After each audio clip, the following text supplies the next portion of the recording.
type of vibe. All right. FGP, Feeling Good Podcast, episode 95. I'm here with a special one, man. Trevor, a.k.a. T Prime Welding Fabricating, a.k.a. the motherfucking cannabis guru, a.k.a. the motherfucking sound. He's in the studio as well. Hey, this is going to be a good one, y'all. It's going to be a good one. What's up? Appreciate you coming through. Appreciate you. Hell yeah. So We got a toast and cheers. Hell yeah. Drinking some Twisted Tea, VI Peach. Hey, every time you see some peach vibes, think of VI Peach. She's an artist out of Cincinnati, but she's currently in Tennessee kicking shit off. That's a peach flavor? Fire. You said it was tea flavor. Fire. Twisted Tea Peach. Oh shit, I didn't see that. Yeah. I might have to try that. Oh, it's fire. Fire like that bud. Yeah. I had to let he picked it up. He picked the flavor. We got some Granddaddy Pluto. The wind is probably not gonna cooperate with me right now. Nothing like that Granddaddy Perp. That's because you got that cheap ass lighter here. Damn right. Crack lighter. Good old crack lighter. Yep. When in doubt, you can get 6 of them for $1. But most of the time, all 6 are probably gonna stop working before this one. This is our ashtray, huh? Yep. So yeah, tell the people you grew up around here? Bay City. Yep. Live in Linwood now. Hell yeah. That's where the shop's at. You Yeah, already know. Make sure if you got any if you need any customizations, you need any, man, literally you can do it all. I'm talking about Steel, stainless, aluminum, cast iron, cast aluminum, trailers. anything. He can build you shit from the ground up. He can fucking fix some shit. He can customize some shit. He can literally, I've seen some of the work that he's done, and it's truly impressive. Like if your trampoline broke right there, I could bring my welder over here and weld it right there. Portable welding. Show up in your backyard and weld, you know? Hell yeah. What so I think we had who was it across the street? They lived here for a little bit. She used to say that Marlena. Yeah, Marlena. She used to say that she got you into welding, but it's actually the other way around. Well, I mean, she's my younger cousin. She I was welding, I want to say, for like 5 years. And then all of a sudden she's like, hey, cuz, I'm getting into welding. I thought she was just doing it for fun. Next thing you know, a couple years later, now she's better than me. Now she's the real welder. But, I don't know. Eventually, I'd like to give her a job. Let's just say that. She's working at the union, right? I don't even know where she's working anymore. She went from like working around here to working out of state to jumping all around. That's what I like about what I do is just, you know, I go out to my shop every day and I work in my shop. You know, people call the phone and I work when I want to work. Well, I kind of pick and choose my jobs a little bit, but for the most part, I don't turn nothing down. You know what I mean? That's the best. Being able to kind of like be your own boss.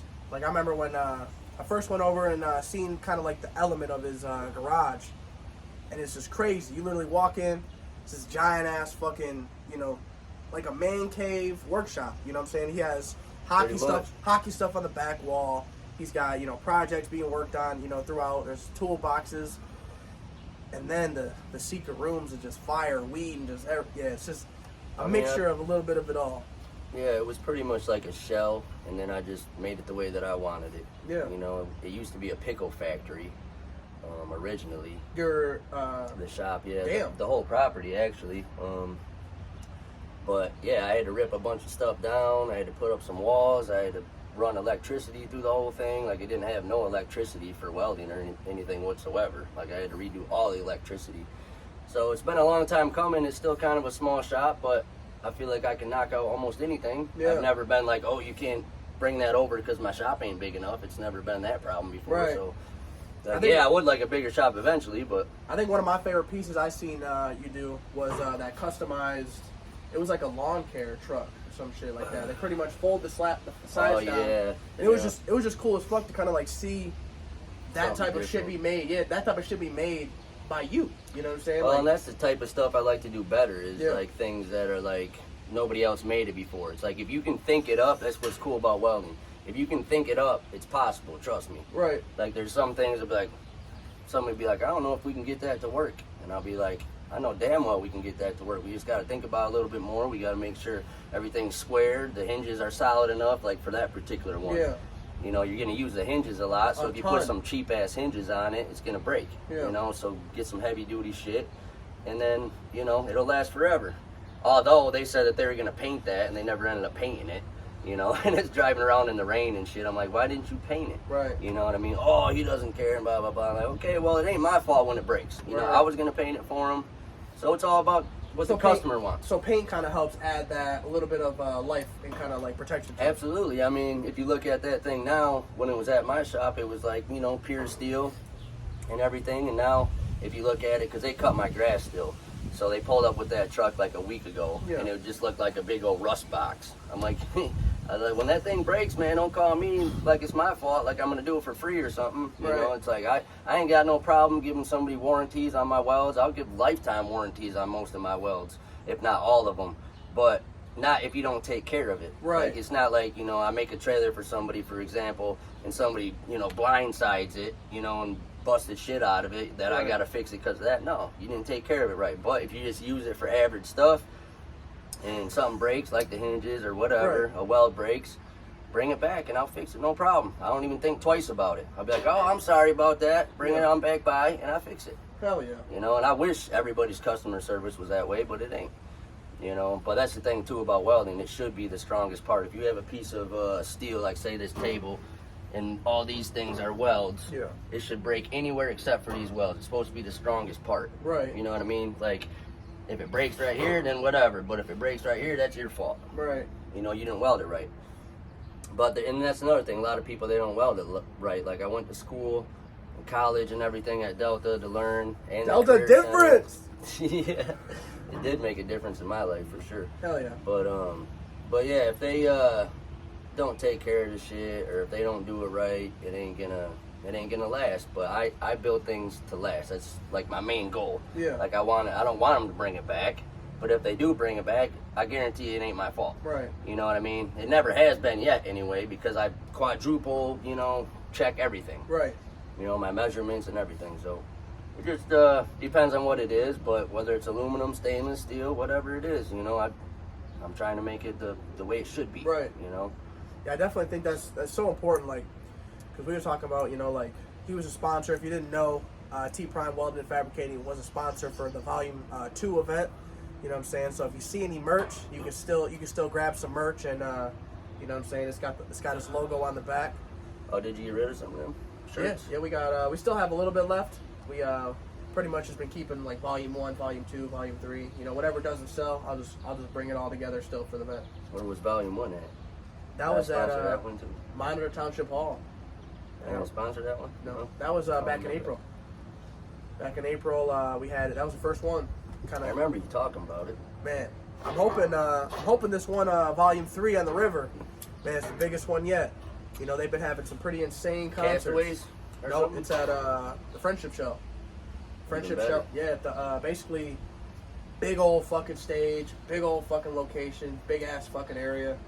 You know, they've been going crazy with concerts there recently. So, my goal is to really just try to get in where we fit in. You know, just try to make. Well, that shit and that's big. the thing too. It's all about spreading the word, and I think that's really why I'm not as busy as I want to be. Even though I'm getting busier every day, it seems like. But I think my biggest flaw is by not sponsoring and putting the word out, because I'm out in the middle of nowhere, damn near. You know that. Yeah. So it's like, you know, I want to get the Bay City market, the Saginaw market, the Midland market, and all that stuff. But I also feel like nobody around. Who else do you know around here anyway that you can just call and be like, hey man, this piece of aluminum busted, can you fix it for me? I don't know anybody else. I've like before we even had you, like when we got our doors and shit. Oh, you remember like the fucking the barn doors? I'm like, man, I don't even know who the fuck could do something. I was like, Trevor's not gonna want to do something this tiny. And then I asked you, and you're like, hell yeah, I'll do it. You know, no, I'll do whatever. Yeah. I'll fucking add some shit. And I literally had these 2 barn doors. Didn't know how the fuck it was gonna work. I had one that went on the track, and I had another that went on the track. And we were trying to connect the shit. And I'm like, man, this shit's gonna fucking fall. These doors are gonna be so heavy. It's gonna fucking, you know, it's not gonna work. Nah, he put together this giant ass fucking. He welded it together, added some fucking pieces to it. And it still works, right? Works to this day. My fucking kids will fucking pull on that shit. They'll bang on it all day. Good to go. Yeah. But, you know, and that's the thing, too. I think some people call me and they're like, well, it's a small job. I don't think he'll do it. But honestly, it's like, I don't care if it takes me 5 minutes. I'll be like, oh, well, you can just wait in your car for a couple minutes and I'll bring it right out to you. Even if I'll stop what I'm doing, because I know it's only going to take me a minute. Right. I'll stop what I'm doing and do it. And if it's like sometimes an old lady or something like that, it'll be, oh, how much I owe you or whatever, I'll be like, don't even worry about it, because I feel like that's good business too. You know what I mean? She'll tell. Exactly, and that's the main way to spread your name. You know, Yeah. I've always heard that anyway. Maybe nowadays with the internet and shit's different, but I have a website, you know, but how do you drive people to that website? People Right. have to be able to get your card or whatever, which the cards that you have. I got some I don't even cards, think so they- if anybody ever comes through the shop asking for this type of work, I do have T Prime Welding Fabricating cards for you. You know what I'm saying? I try to be selective on who I give them to. I don't want to just give them to every single person. You know what I'm saying? And these 30 motherfuckers might not even give a shit about welding. You know. Right. So anybody who you know knows this shit is a very very very very hard profession. You know what I'm saying? He'll tell you all the time, like he's got burns, fucked up fucking clothing. I mean, you can see it. These are just a couple of cuts on my Right. hands. You know, that's just from recent. This was 2 days ago. You know, that thing was bleeding like a son of a bitch, and I'm like, couldn't find a Band-Aid nowhere. I'm just like, my yeah, my shirt was soaked in blood. But that's part of it, and you know, it was my fault too. I should have been wearing a glove, but I do. It's just part of it, and I'm fine with that. You know, and like I said before, I'm happy that it's something that not everybody does. So it's kind of like what do they call it, a It's niche. an appreciated art. Well, it's like a niche or something they call it, right? Yeah. Where it's like it's not something everybody can do or everybody does do or whatever. But yeah, I feel like it's something that we're missing, and Definitely. I guarantee there's a lot of people just in this small circumference right here, just in your neighborhood, that wish that they were like, man, I wish 100%. somebody could fix this, you know. But It's just kind of like, you know, I think, you know, not only doing these I think this episodes fucker and went shit out. like that, but it's like, it's more or less like, you know, really trying to just put the map out. I think, you know, having you at a booth, you know, even with an information booth, you know, at these events, it would be Right. huge. You know, well, what I'm and saying? that's another thing too. It's like I need to start hiring or something, because I'm a one-man operation right now, you know. So it's like if I gotta build the website, I gotta run the business, I gotta deal with the customers, I gotta go do the stuff like we're doing right now, you know, and all that. And I'm fine with that, but sometimes it gets so hectic. It's like, Right. you know, I'm working 12 hours in a day, and then ain't got time for shit else. And you know that I got kids and Right. everything, you know, and it kind of, you know, it's like Man's got take a little, wife, lose little. multiple. You have 2 daughters, right? Yeah, 2 5 daughters. and 6, Crazy. which we need to get ours hanging out more. Oh yeah, We've been Definitely. talking about it. We did it like only one time. We need to keep Yeah. doing it. 100%. Yeah, I think the main thing I want y'all to really take away from this is just how just lucrative and just how important this man is to the community. I appreciate that. Whether y'all, So whether are you. yeah, So is everybody, though, you know? yeah. But it's like, you know, I want y'all to tap in. I want y'all to go follow the page. You know what I'm saying? Whether it's a small job, big job, don't matter. Tap into my man Trevor. Tap in with him. Tap the fuck in, because he's not going nowhere. He's here to support. He's here for the community. He definitely fucking shows love tenfold. That's why as soon as fucking I knew I wanted him on the show, it's been in the mix for a while now. Since Well, like, I've been trying to help you with promoting stuff. Like, I think, like, you're the one that helped me set up my Instagram thing. You're the one that showed me all these other avenues of advertisement. And, like, you know, that's why pretty much one of the number one reasons why I'm here. You've always helped me out, looked out for me when it comes to business especially. And, you know, you're just a good guy to know about the social media aspect, everything. Like, I can know welding like the back of my hand, but I don't know shit about Instagram and Facebook and all that stuff. we're a team, I really bro. don't. We're a team. You know, However, that's how it's got to be. However I can ever help you be an asset, I'm always here. You know what I'm saying? No, Like, same here, but whether you need a guy to make you some fucking cards, shirts, Right. anything it takes. You know what I'm saying? 9 times out of 10, I'm just doing it for cost. You know, because you've showed plenty of fucking love. and when I'm you pretty grow up. sure I've gotten jobs from you, whether they were you knowing or not. I know that you've sent me jobs. Yeah. But like unknowing, maybe you gave someone my card. You know, think, well, they might Right. not never call them, but then they did. Right. You know, there's people that come out that are from Bay City, and I'm not really sure where they get the name from. I think it's all just pretty much word of mouth, though. Really? You know, for the most part, but it's hard saying. You know, because I don't really ask. Right. You know, there's like I'm from Bay City, so I don't really ask. Right. But you know, I don't Important want to thing get is- too like personal. the Like, where do you important thing- live and all this The shit. important you thing know? is they're there. They're there, you know, supporting Right. you. 100%. What is one thing that you learned through the start of this to now? You know, like just some big Believe ass. in yourself. Believe in yourself. That's the number one thing that I fucking realized, because this whole time I've been, everybody's saying, you know, the bad ideas. Not too many people say, like, oh, that's a good idea, but go beyond that. Like, you know, they don't, like, you know, try to really tell you, like, why it's a bad idea or nothing. It's just, no, they just want to shit on your idea, you know. Like, I'm going to start up my own welding business. Oh, haha, yeah, you know, whatever. They want you to fail, it almost seems like.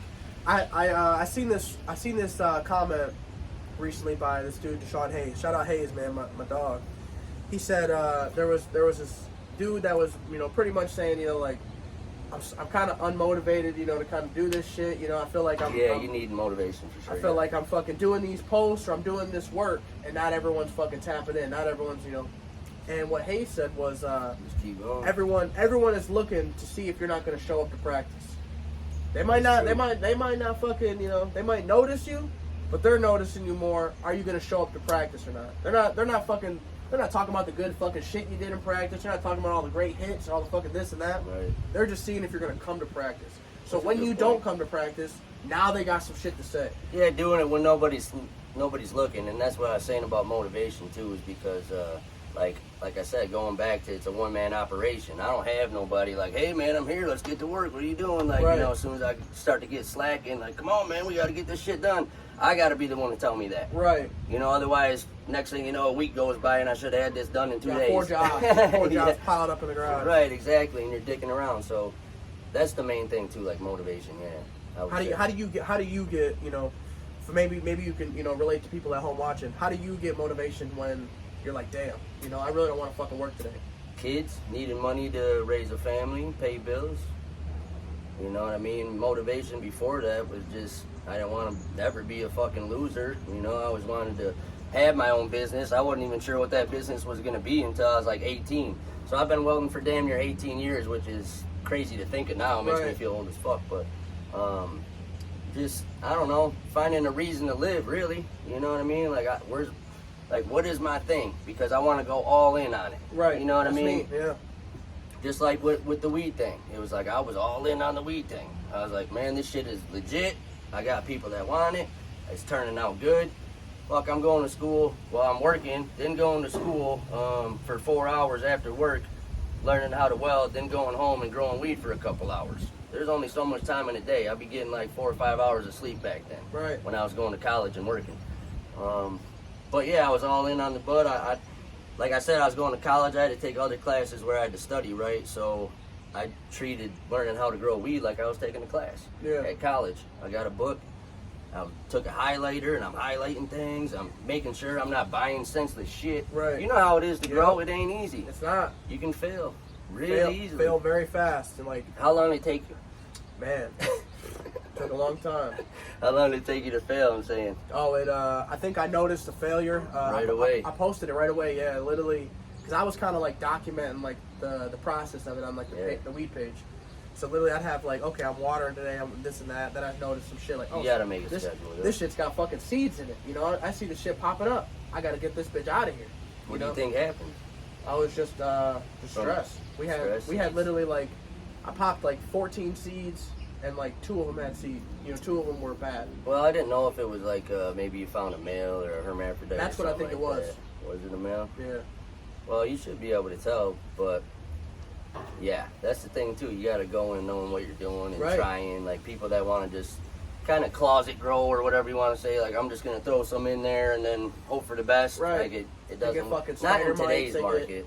Today's market, there's so much good shit like that shit right there. We smoked half of that and I'm fried right now. Yeah. You know what I mean? Like, what was that called again? Granddaddy Pluto. So it's like Granddaddy Perk mixed with. I'm not sure. Pluto. Shout out Puff Dispensary, man. They sponsor a lot of our events. They show a lot of love. You know, Angela works there. Savannah, Chad Sipos, all bud tenders I recommend tapping in with. Good ass people. They take care of you each and every time. You got like cards up there too or something? Yeah, we got like flyer. As soon as you walk in, there's our Tri-City Vintage Flea Market Volume 3 flyer right on. Oh, really? Taped on the counter, yep. that's gonna make me go there just to hear that. Yeah, it's cool. You know, like they show a lot of love. Like there's just so many dispensaries. That's why I was like, which one is it? You know what I mean? Yeah. I don't ever go to none of them, to be honest. But yeah, if I was gonna go to one, I'm gonna go with the one that my boys fuck with. You know? And Yeah. I've heard of it, but and the cool thing is like you got business cards. They will literally let you set your business cards on the counter. you know what's That's funny real. about that? That's so rare. You know what's funny about that is I tried to put one of my signs up in front of the dispensary by the double hump bridges. I forget the name of it, but it's like the same color as my signs, green and black. And I go in there asking them if I can put the sign up, and it was like they didn't even think about it, and they're just like, no, and you know, shit like that or whatever. Right. And I went in there to try to buy some smoke. I was like, I ain't gonna, you know, ask them for something and not buy something from them. Right. So, so I did that, and they're just like straight up no. So I wonder if I went to Puff if they Yep, put they one would. of the sign up. Certain dispensaries are different. You know, That's like on Wilder, right? that's Puff is on Marquette. So like, so if you go towards like you're going to the mall, and then keep going around, Yeah. and then you remember DOA where it was? Yeah. Well, just keep going straight. Don't even turn left and go down that way. Just keep going straight, and then right before you hit that bridge and cross over, there's a light. Yeah, I know where Oh, Marquette is, yep. but I'm just trying to think of what building they're at. Yeah, It's you just turn like left. Beeson's, the old Beeson's. No, once you turn left at that light, it's literally about a quarter mile down. You'll see it on the right side. You can't miss it. You can't miss it. It's literally like past the Humane Society, past a couple other random stores, and it's literally right next to like you can't miss it. It's fire. It's before you like hit that wrap around. But yeah, they How long they been there? It must have been at least a couple years, right? yeah, they've been there like 2 years. I want to say. 'Cause I know I see the bags around, but I ain't never been there. Like they got that bag that you had to just Yeah. puff like white thing, Yo. which I couldn't figure out how to open, by the way. Oh It's like man, child super proof. child safe. Super child safe. Super child safe. I was about to just pull out my Fucking just torch. cut Cut that bitch. Yeah. What's your favorite part about welding? Or and being a business owner, besides the fucking freedom. Well, yeah, that's a big part of it too. But just the favorite part always has been like, for one thing, I remember seeing somebody else weld. I think it was like one of my uncles or something when I was a kid, and see him go out there and see all the sparks, and my dad be like, "Oh, don't look at it." You know, it's almost like, you know, like some dangerous shit yeah. or whatever. You know what I mean? And it looked cool and shit. So I think that's where the seed got planted. But after that, when I actually welded, I was like, man, this takes a lot of skill, and not a lot of people know how to do it, and it's cool, and I can make anything, like literally anything. Literally. You know what I mean? You can make the chair, you can make the table, you could make this damn can if I really wanted to. Right. I ain't even bullshitting. You can start with a single drop and just add on to it. Like I could build up like an ice cube looking or icicle looking thing or whatever, Right. just out of nothing. Right. You know, take some rod and melt it together. Or Right. use the MIG welder, wire welding. You know, because there's 3 different ways too. Like you got TIG welding, MIG welding, and stick welding, and all 3 of those are different, and you got to spend a lot of time doing it until you learn it. You know, it's not like I can stick weld so I can MIG weld automatically. It's Right. not like that. You got to practice both of them. What do you think is the hardest one out of all? To learn, I think for me it'd be stick welding, but other people would probably say TIG welding. Yeah. Because wire welding, I could probably teach you how to wire weld something simple like this, something flat, Right. in 10 minutes. Because Yeah. you just pull the trigger and, Right. you know, so one of them kind of things, but it just depends on how bad you want it too. Like if you don't really want to learn how to do something, how's that going to happen? Right. It ain't, you know, but kind of like with rapping or something like that. Don't you make music too sometimes, or you never did? Not really. I used to like write some like random bullshit down on fucking paper like Yeah. back in the day, but nothing serious. I more or less just promote it now. That's pretty much what I liked about it. I used to like to, just write stuff down. It's almost like therapy. Yeah. You know, even if you write it down and it don't rhyme, it's just good to get off your chest Yeah. or whatever. But yeah, other than that, no. You recently were I think it was Trent Robinson. Shout out T Rob. Oh yeah. He literally seen you in the studio and like recorded like a visual, and you were hyped with it. I was like, oh shit, that's my man. I Trevor. didn't even know that he was doing that either Yeah. until all of a sudden you called me and you told me about it. I was like, oh, you recorded the video? I was like, I don't fucking know. I haven't seen him since then, but he was a cool ass dude. Yeah, he's I didn't even know you knew him. Yeah, he's gonna be the main event for Volume 4, August. Doing what? Music. Oh really? August 28th, on the beach. See what I'm saying? Bring your swimsuits. We're gonna have a 3-on-3 basketball tournament. It's gonna all be coordinated by HBK Boom, the Saginaw superstar artist. So if you don't know, now you know. August 28th at Stratford Beach in Midland. It's going to be crazy. On the beach where? What's it called? Stratford. I think I've been there. Yeah, they got a BMX park in the back. They got literally, we're going to have, it's going to be crazy. Oh, they got a BMX park. They got a BMX park. They got volleyball nets. They got a big ass beach, big ass like toy thing for the kids. Literally, when I say bring your entire family out, bring your entire family out. It's free to come, no charges. You know what I'm saying? Come and literally shop with a bunch of vintage vendors, a bunch of local businesses. You know what I'm saying? You might even see a dope ass information table on T Prime Welding Fabricating. So. I think I was gonna start. I kind of want to start selling merch on my website. Yeah. How would that work? I think it would be good. Yeah, but how would it work though? Like, how do you do it? You just literally just fucking make some shirts up, or you can mock it up. I think it's always best to do like. Yeah, but I mean, like somebody go on there and they type in their credit card or something, then it. Yep. Like, how do you do that part? That part is pretty much just all getting the payments just set up. As long as they can, there's a payment on there like normally PayPal. PayPal has like that. They have that like that safety net where like so you gotta pay for that, or it'll usually come off of. Well, mine's through GoDaddy. I don't know. GoDaddy's the same. It's pretty much the same proxies. There's a website I go through is Cash Drop. Fire. I've heard of it. Cash Drop is free. You know what I'm saying? And really? Yeah, they don't charge you. They don't charge you shit.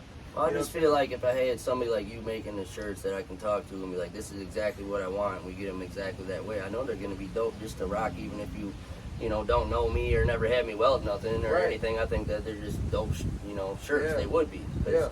I don't know.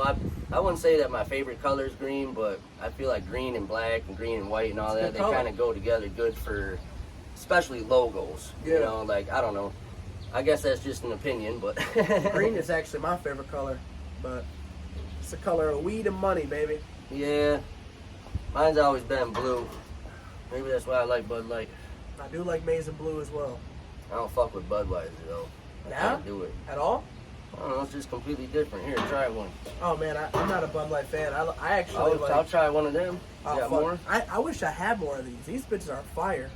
Yeah, we're drinking and smoking and talking and bullshitting. Let's get it. Shout out VI Peach again. Every time you see some peaches, think of VI Peach. You know what I'm saying? She just signed me to her promotion team, so that's just pretty lit. She I can't say enough. Good people, good artist. She's got a bunch of new music out. Fire. She's up for Buckeye Model of the Year.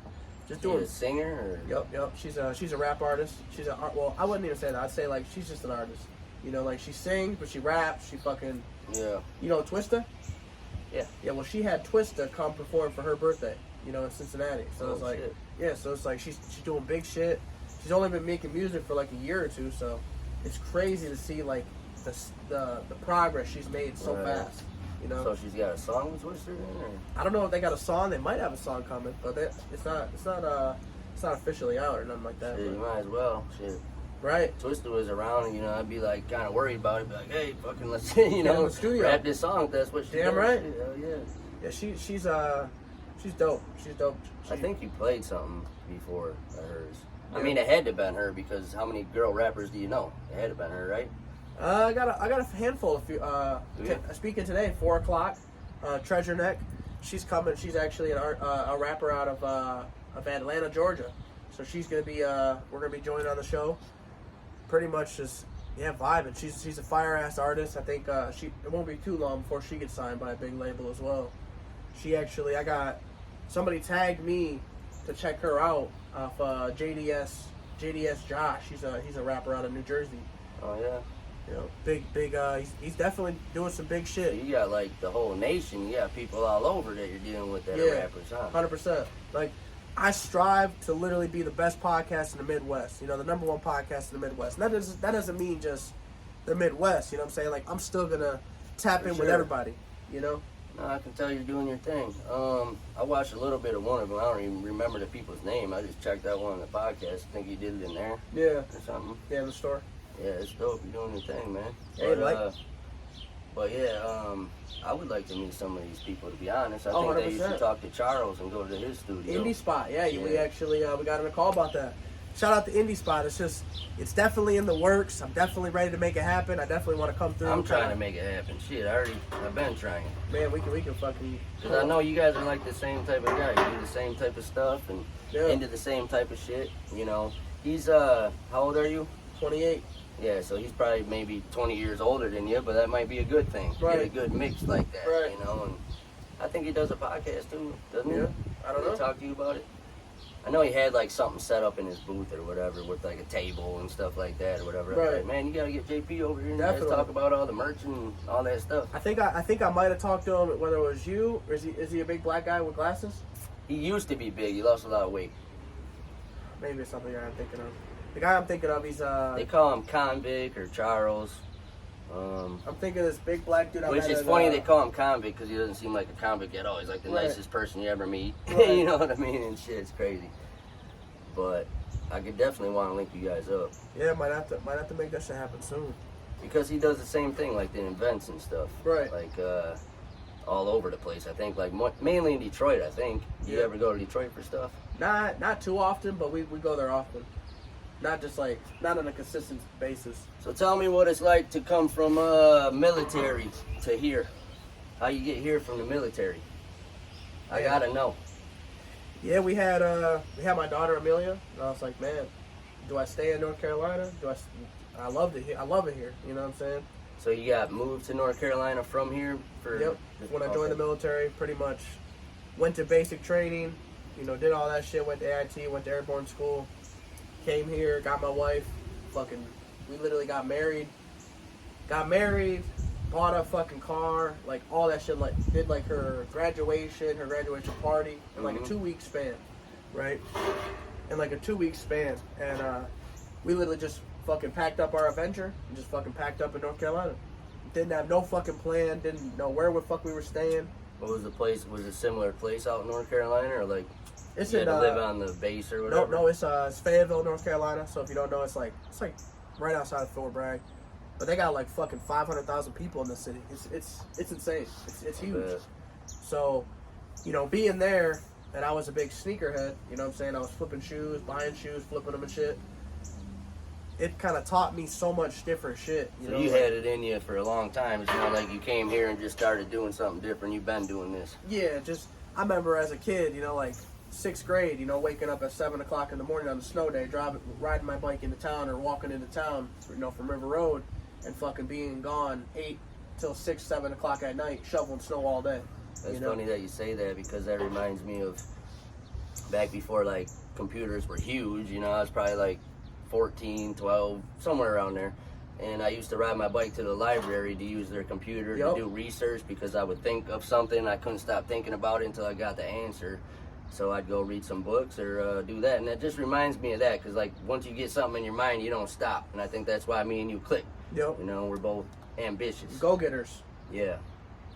But it's just finding out what you want. I'm just curious how all this happened in the military at the same time. Like they just came and recruited you or something? To get into the military? No, I was how I joined the military. I literally was working at McDonald's for fucking like 5 years, from like 14 until I was like 18. Well, 4 years.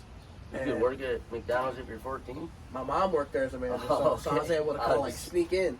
So I didn't like know usually if it's it was 16, but you gotta, but like if your mom's a manager, Right. your parent, you can work there when you're 14.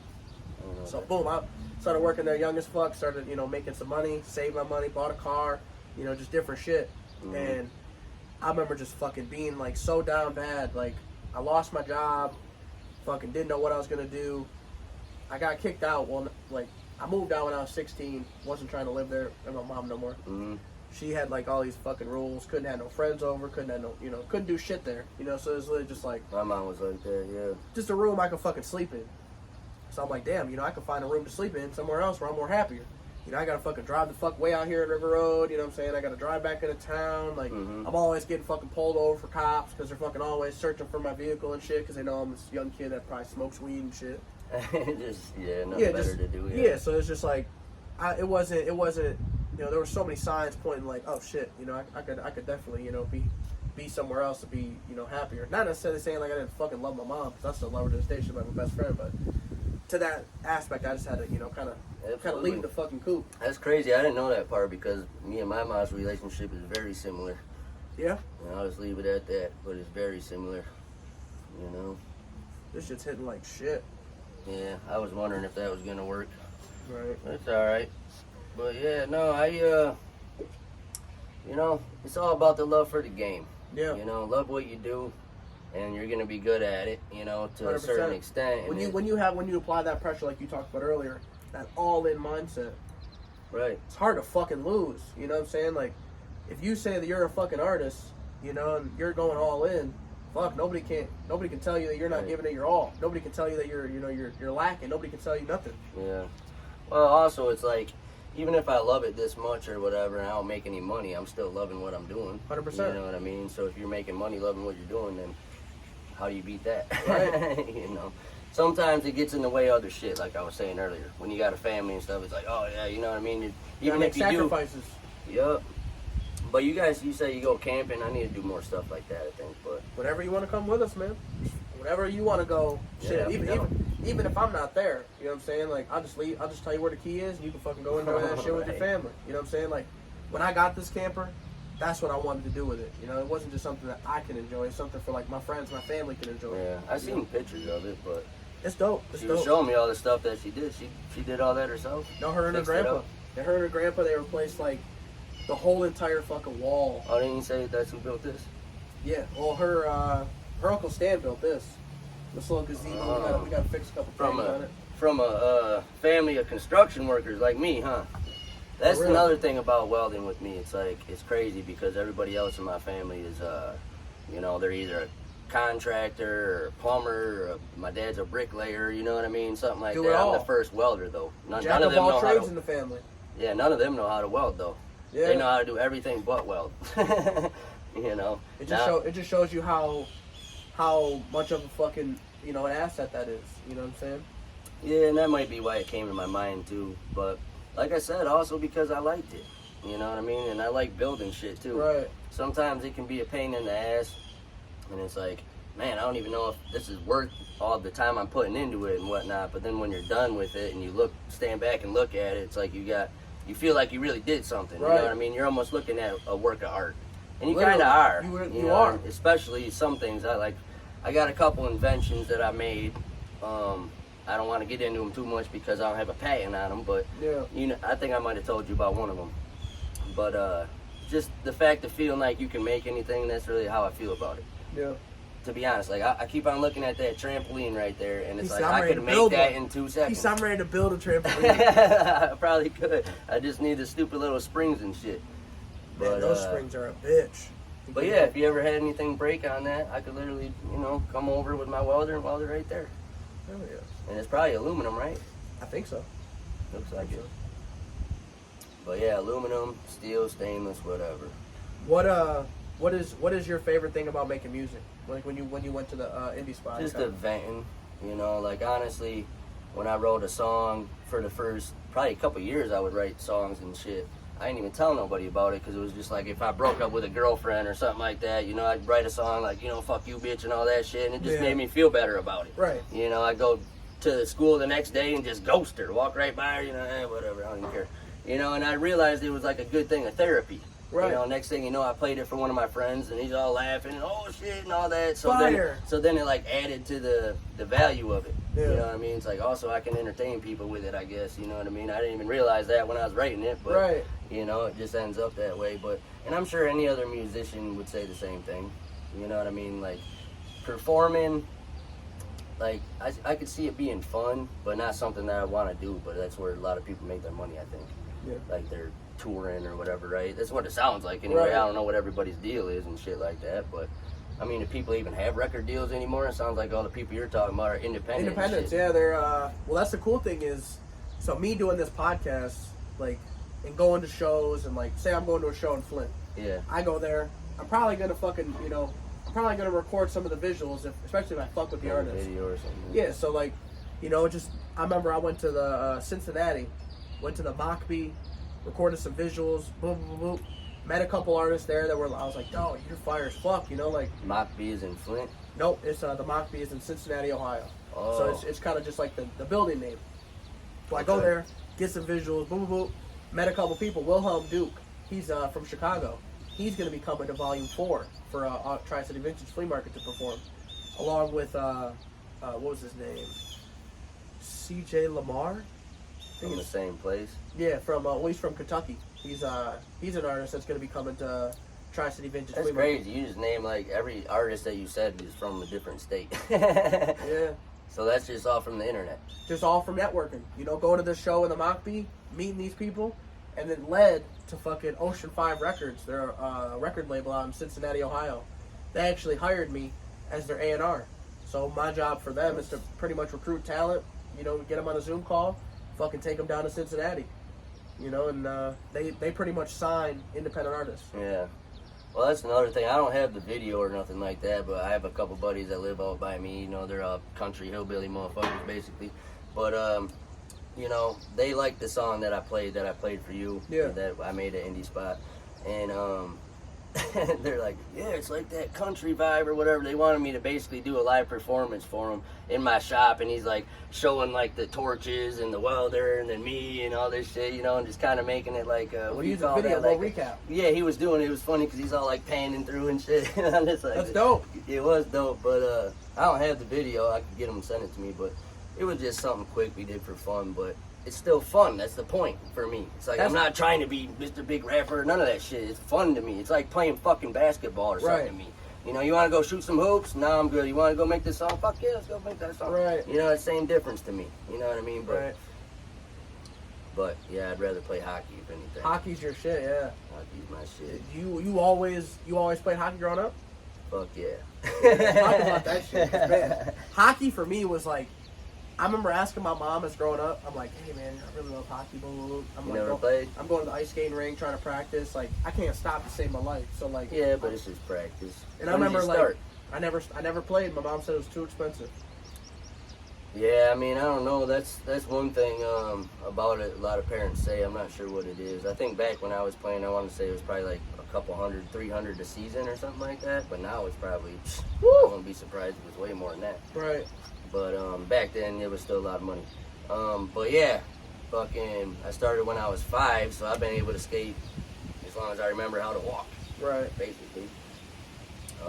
But yeah, I played until I was 15. I think somebody told the coach when I tried out for the high school team that I smoked weed or something like that, so he cut me from the team for that bullshit because yeah, we had a tryout and it was a scrimmage. I think there's like 6 goals scored in the whole scrimmage, and I scored 4 of them. And I'm thinking like, oh yeah, I did good. I'm definitely on the team, and I didn't make the team. That's It was crazy. like some political bullshit, so I never played again. Yeah, Other but you than, always like, loved it. Well, that was my freshman year. You know, I was in 9th grade. I could have tried out 10th, 11th, and 12th grade, and I just never tried again. Because I was like, why would I? Right. You know, if I did the best I can do and I didn't make the team, and it was obvious that, you know, I was at least capable of making the team. I'm not saying I was the best player or nothing like that, but shit, you know. 4 goals ain't no fucking nothing to fuck with. It'd be different if everybody Pretty had nice. 4 goals. Right. But, you know, not bragging or nothing, but that just really pissed me off, and I threw away my hockey career. I was like, all right, I guess I will be that stoner or whatever and shit. But Yeah. I found other interests, you know, like everybody does. Same thing like, you know, you're in the military. I'm sure you were all about the military when you were there. Oh yeah. You know, you gotta be 100%. there I'm for your all in. brothers and I'm shit all in. like that. Where'd you get deployed to? I was in Afghanistan in 2014. All of 2014 and 15, or like how long? Just 14. I was there from what was it, the end of January? 'Cause I know some people go for like a couple years, don't they? Or That's something? crazy. Couple Do they? years straight, that'd be crazy. I know usually they go in like increments of like 12 months or less. Because most of the time, if you're there for 12 months, they Yeah. gotta pay you like way more money because you're there 365 plus consecutive days. You know, but if they take you there and you're only there for 11 months, bring you back fucking 2 months later, you know, then they gotta pay you less money. It's crazy how it works out. But yeah, I was there like February until like November. So how long were you technically like active or whatever they call it? I was in the army, like active for like 6 years. Oh, okay. Yeah. That's the same thing. I thought people went longer. Some people probably do go a little longer, Oh, but that's yeah. more like an average, ain't it? 6 Yeah, years? I don't even know. I'd say like most people would just finish their contract, their first contract, they're done. What's that? Like 4? 3.5, 2.5. Yeah, because I know this old timer, actually, a guy I met through doing welding jobs for, and I had to do a portable welding job at his house. By the way, guys, I do portable welding. Woo! We'll say that again for the 20th time. What is portable welding for the motherfuckers that don't know? It means, like I was saying earlier, I pull could up. weld something right there if I wanted to. Before I grab my equipment, pull up, unload it. I just did it yesterday at Bare Bones. Bare Bones Barbecue. Yeah, I think they're changing the name, but I redid the. Used to be Fire Ass Barbecue. I don't know how it is anymore. I don't know. I might have had it like one time, but I've always heard of it. You know, Right. and shit like that. But yeah, I don't know if it's gonna be the same name. But yeah, anyway, yeah, portables. Just I want to eventually have like a truck with a generator on it and shit like that. But I do have a separate generator if I had to. You know, like if I couldn't plug into your house and we're in the middle of a farm field or something like Right. that, I could bring my generator and, you know, weld good it to wherever. go. Like weld some in the back of them damn woods if you want. Which, by the way, you own that? Nope, not all the way back there. It's actually like That looks like it'd be good hunting. it's like 10 acres. Yeah, it's like You ever 10 see deer? Oh yeah, there's actually been deer that just come up right to our yard. Pretty cool. Yeah, that's the thing about my house too. You gotta be careful driving around there. You might hit a deer at night. Oh shit. Done it before. Yeah, they're usually pretty spooked out. I wouldn't say they're out like all the time, but they'll chill out by like that fucking big bullshit of fire in the fire pit. Like kind of come into the yard a little bit by the woods. Yeah, that's the thing about country living. I just, you know, that's why I like it over here. I mean, shit, it's in the It's a city, but but it's perks of the country. yeah, I love it. Sitting back here in the gazebo, I feel like I'm up north at your cabin or some shit. Right. Like I ain't even gonna lie. How many podcasts you did in this? I want to say like 4 or 5. Oh hell yeah, you got the Stafford up. Yeah, Super Bowl champ. I'm glad he didn't get too much hate for that. You see For on the switching teams. you see the T-Mobile and AT&T commercials, right? Oh my God, it's literally he has this commercial. And he's like, they're talking about new phones. He's like, yeah, you can trade in your new phone. He's like, so I can have this phone for like 12 years, Yeah. you know, and I really really love it. And then, but I really want to go somewhere else and get a new phone, you know. And then, but they'll love me the same as much as they did at the old phone. And he's like, sure, just like that. He's like, just like that. He goes, yeah, he's probably, I'll do that for free. and then he gives you the wink at the end. Yeah. Just I think like, I might have seen something about that, but it's definitely a shot at Detroit. He loves Detroit. You can definitely tell Matt Stafford loves Detroit. Him and his wife Kelly. you gotta remember, I ain't never watching no damn TV, you know, so I'll never see no commercials. Maybe if they Right. put it on YouTube or something, but Right. you know, listen to music. But yeah, no, I don't blame him at all for making that change. You know, there's certain people that want to try to bitch about it, and it's like, well, Good move. Good yeah, move. obviously. We did get the You fucking know? short end of the stick as the Lions. You know, I feel Well, like they were kinda, gonna suck. I feel like we kind of traded Stafford for they're a gonna back. suck. I mean, I'm wearing this just out of coincidence, but I don't give a fuck about the Lions. They're my favorite football team. I just don't really Yeah. care too much about football. But See, I him usually- as a person, I think that was a good move. See, the Lions for me are number one, but obviously, like, I'm voting for Tom Brady. You know, like, wherever Tom Brady's at, I want him to win. You know, like, if it was Tom Brady and the Lions, I want Lions to win. But 9 times out of 10, that's not going to fucking happen. So, Did you fuck with what's North Carolina's team again? are you talking about Tar Heels? Did you fuck with them when you lived there? So the rivalry there was insane. Like, Duke versus UNC, shit was nuts, North bro. Carolina doesn't have an NFL team. They got Panthers. Well, I guess, is that considered North and South, or where's the stadium at? South Carolina doesn't have a team. It's in Charlotte. Charlotte, North Carolina. They got the Carolina okay. Panthers. Yeah. So did you rep them when you were there, or no? Oh, not really. I was a big Lions fan when I was there. You know, we're obviously voting for Tom Brady whenever he wins, but yeah, for the most part, I've always been like a Lions fan. I've always wanted the Lions to win. It's just when we traded Stafford away, I felt like we literally traded Stafford for a bag of chips because like Jared Oh, yeah. Goff is garbage at it. That dude's I love how he jumped around when they won that first game like they won the Super Bowl or something. Oh, yeah. Jared Goff, man. I don't know. I don't see him being the long-term answer. I don't even know why No, he's there fuck right no. now, but we shall see what happens in this next season. I think they got more problems, but yeah, and then the same thing with the Red Wings. Like I know a little bit more about that. Like at least they got Steve Yzerman. Like seems to take the job serious. I mean, he's Yeah. the reason that Tampa Bay Lightning almost had a three-peat this year. Colorado Avalanche just won the Yeah, over Tampa Bay, and that was Yeah. the third. Tampa Bay won the last two years. Yep. So that would have been a three-peat if they would have won. Crazy. You know, and Steve Yzerman helped build that team. Yeah. Oh, you Tampa know? Bay. Yeah. Yeah. and then he got hired back to Detroit Red Wings. So it's not going to happen overnight. You know, like Lions, I feel like something should have happened by now, but Something Detroit Red should Wings happen. have only sucked for a little while, Right. you know, last couple years. But just it's a playoff team. They're supposed to make the playoffs. You got to get them back to that, Right. you know. I feel like I should have been wearing Red Wing shit instead of this, but I know way more about that. For a follow up, I'll make sure I pull up to him, do a little walkthrough of his store and shit, of his you know what I'm saying. So you Shop, can kind of see the vibe. You can kind of see it, feel it. You know what I'm saying. So. And we're gonna have some merch that you're gonna make me on. Hell yeah. Definitely. T Prime Welding shit. And you don't even got to worry about him fucking welding some racks for the clothes to sit on, because he's going to do all that shit. Yeah, I mean, I'll make whatever. I've had people ask me for some shit that I'd like, you sure? You know what I mean? And they're sure, so the customer's always right. I don't even ask them no more. Right. I'm like, whatever you want me to do, okay, you know what I mean? But I'm just like, you sure? Okay, cool. And do it. You know what I mean? Yeah. Some people ask me to do the stupidest shit, though. You know, I ain't gonna lie. It's just like, a lot of them times it's like a favor thing. You know what I mean? Like, I had a guy bring over a little key, and it was like nickel-plated copper. I don't weld nickel-plated copper. It was like my neighbor around the corner just coming over to, see if I could, I don't know what he wanted me to do. It's like, Key broke or something? yeah, but you can also just go to the damn key store and have them print you a new key for like $5 or something. Right. You know what I mean? Just, I don't know, just... So certain things you're like, come on now. Yeah, I mean, but I'll do it. But anyway, yeah, I mean, it's the same old shit. Repair stuff. Right. But I like doing that because it's like you take something old and broken and, now it works again. But building stuff from scratch is cool too. Right. Don't matter. I do want to ask how you got into growing weed. Just from liking to smoke it. Yeah. Pretty much. You grow smoking all your life? 12, 11 Woo! or 12. God damn. Early. Well, as I would shit. say like, what's 7th grade? Isn't that like 12, 13? Something like that. Yeah, I'd say like 7th grade. Yeah.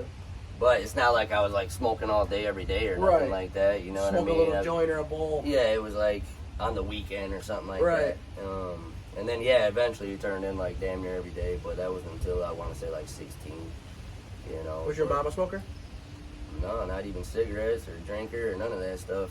Oh, Well, shit. until my parents got divorced and all of a sudden she became like a raging alcoholic all of a sudden. But other than that, but yeah, no, my dad is a heavy drinker and smoker of cigarettes, but he doesn't smoke weed. Yeah. Like, if we give him one hit of this, he's Fucked. gonna be probably Super passed high. out in the chair. Yeah. Like, that type. But I've had him try before in the past and smoked with him, but nah, he realized he don't like it a long time ago, I think. What about your parents? Fuck no. My dad, my dad smokes. He smokes, drinks, does all that shit. But my mom, like you said, like she don't smoke cigarettes, she don't drink, she don't do nothing, she don't Yeah. party, she barely sleeps. She works and sleeps. Crazy. Yeah, and then I guess that's why they're similar on the way that you were saying something about getting kicked out the house and all that shit. Yep. Yeah, because it was just like they're not agreeing with what we're doing because they don't like it. You know Yep. what I mean? They don't like smoking weed, so they don't want us doing it. Yeah. And I try not to be like that with my kids, but I guess in a way it's like damn near impossible probably by the time they get older like that. Can you imagine like Right. when your kids are that 15, age, 12, 16, 13, yeah, it's- it's going to be like Right. they start doing something Do I have to, that like- you didn't do. It's Do I like, have to fucking, because I often think about it, it's like, do you openly smoke with them to only smoke there? Or do you, I don't know. Yeah, I don't know. I mean, 'Cause I guess obviously- everybody's different. I know, like, eventually I'm gonna end up smoking with my daughter. Like, Right. or if they were interested in it. I think at like, 16 it'd be like my age, 15, 16. Yeah. Just so I know, like, that's when I started. I wouldn't let them get like out of control with it. And I remember fucking driving around smoking. I was, Right. That's what we did. yeah. You'd have to get out of the house to do it, so Right. what else are you gonna do? Drive around and Yeah, I remember a funny story. I was working at McDonald's. My mom was the manager. It's fucking baked, like super, super stoned. I come in. when you were working there. Yeah, come in fried to work, right? My mom's like, "Why are your like?" It was her and another fucking manager. Mm-hmm. She's like, "Why are your eyes so fucking glossy?" Yeah. And I'm like, "Oh shit, it's allergies." You know what I'm saying? Like, I got real bad allergies right now. It's just Right. that. And I swear to God, like, I couldn't stop laughing. You know, she Oh, said yeah? something to me, and she's like, you know, I just couldn't stop laughing.